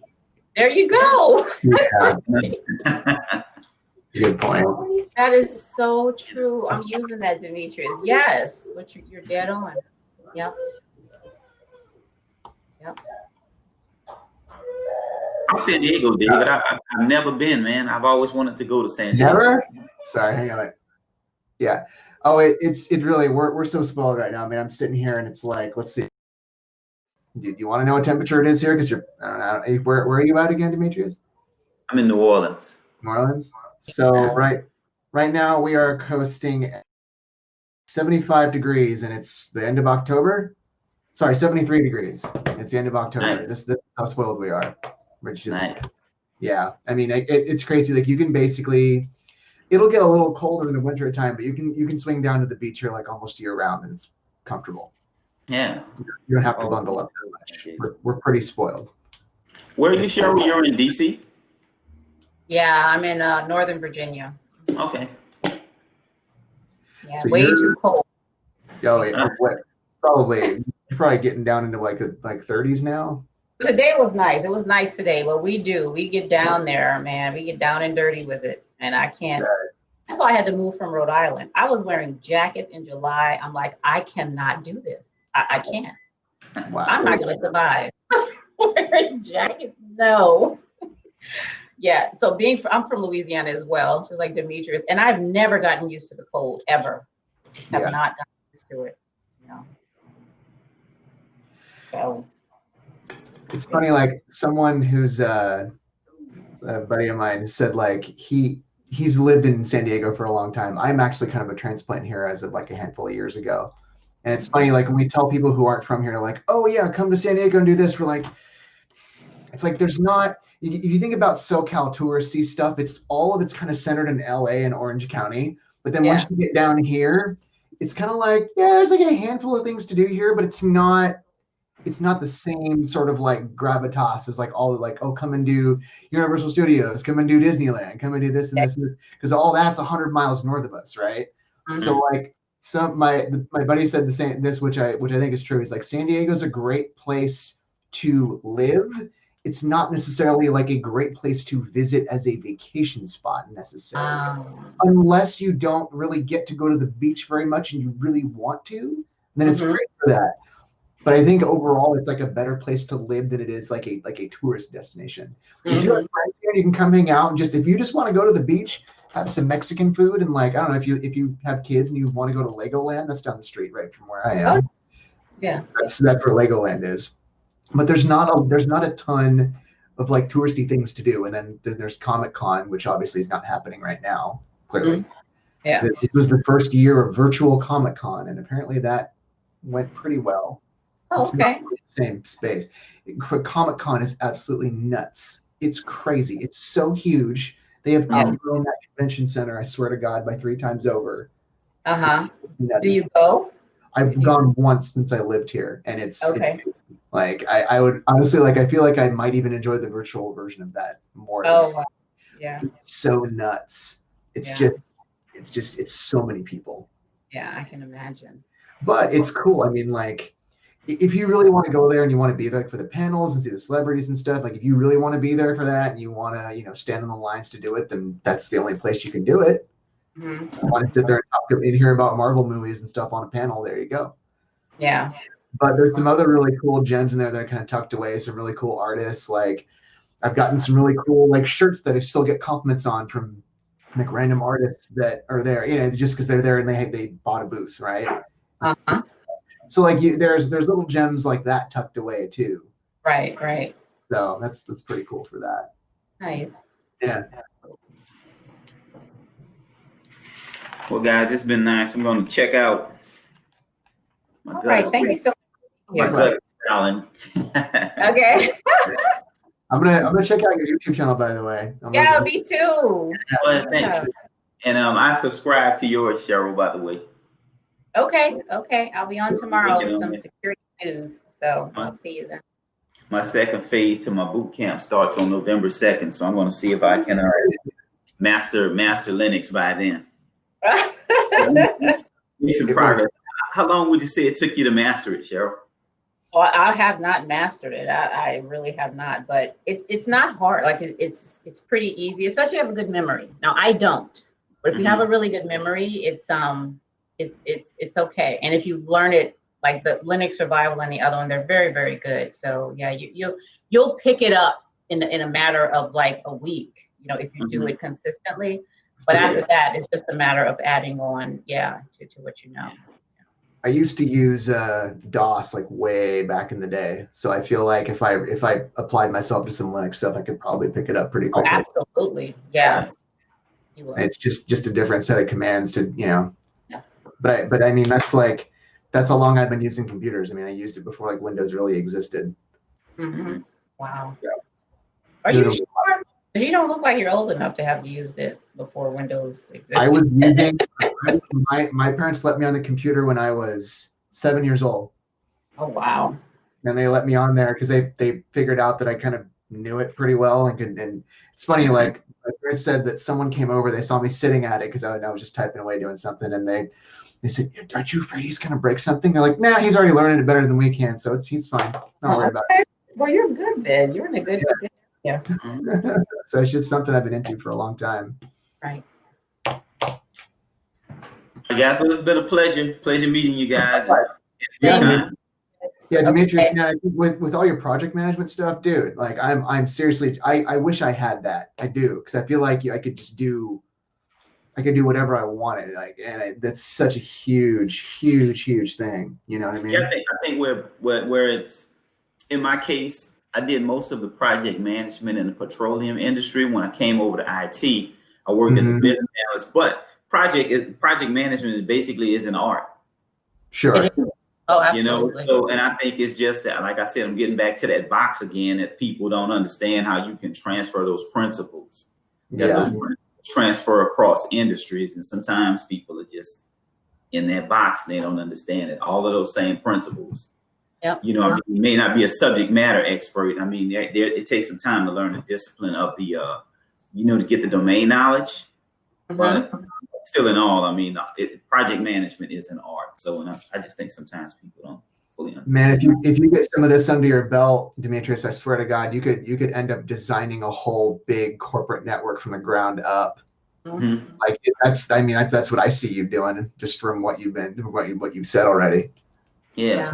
You could get there probably if you wanted to quicker than you think. What do you think, Cheryl? Absolutely. I'm right there with you. Yeah. Right there with you. Well, I agree with you guys. That makes it unanimous. Yeah.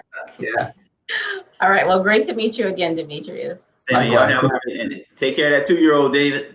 I will. I'm going to go outside. I think. All right. Playground. All right. Bye-bye. See you later. All right.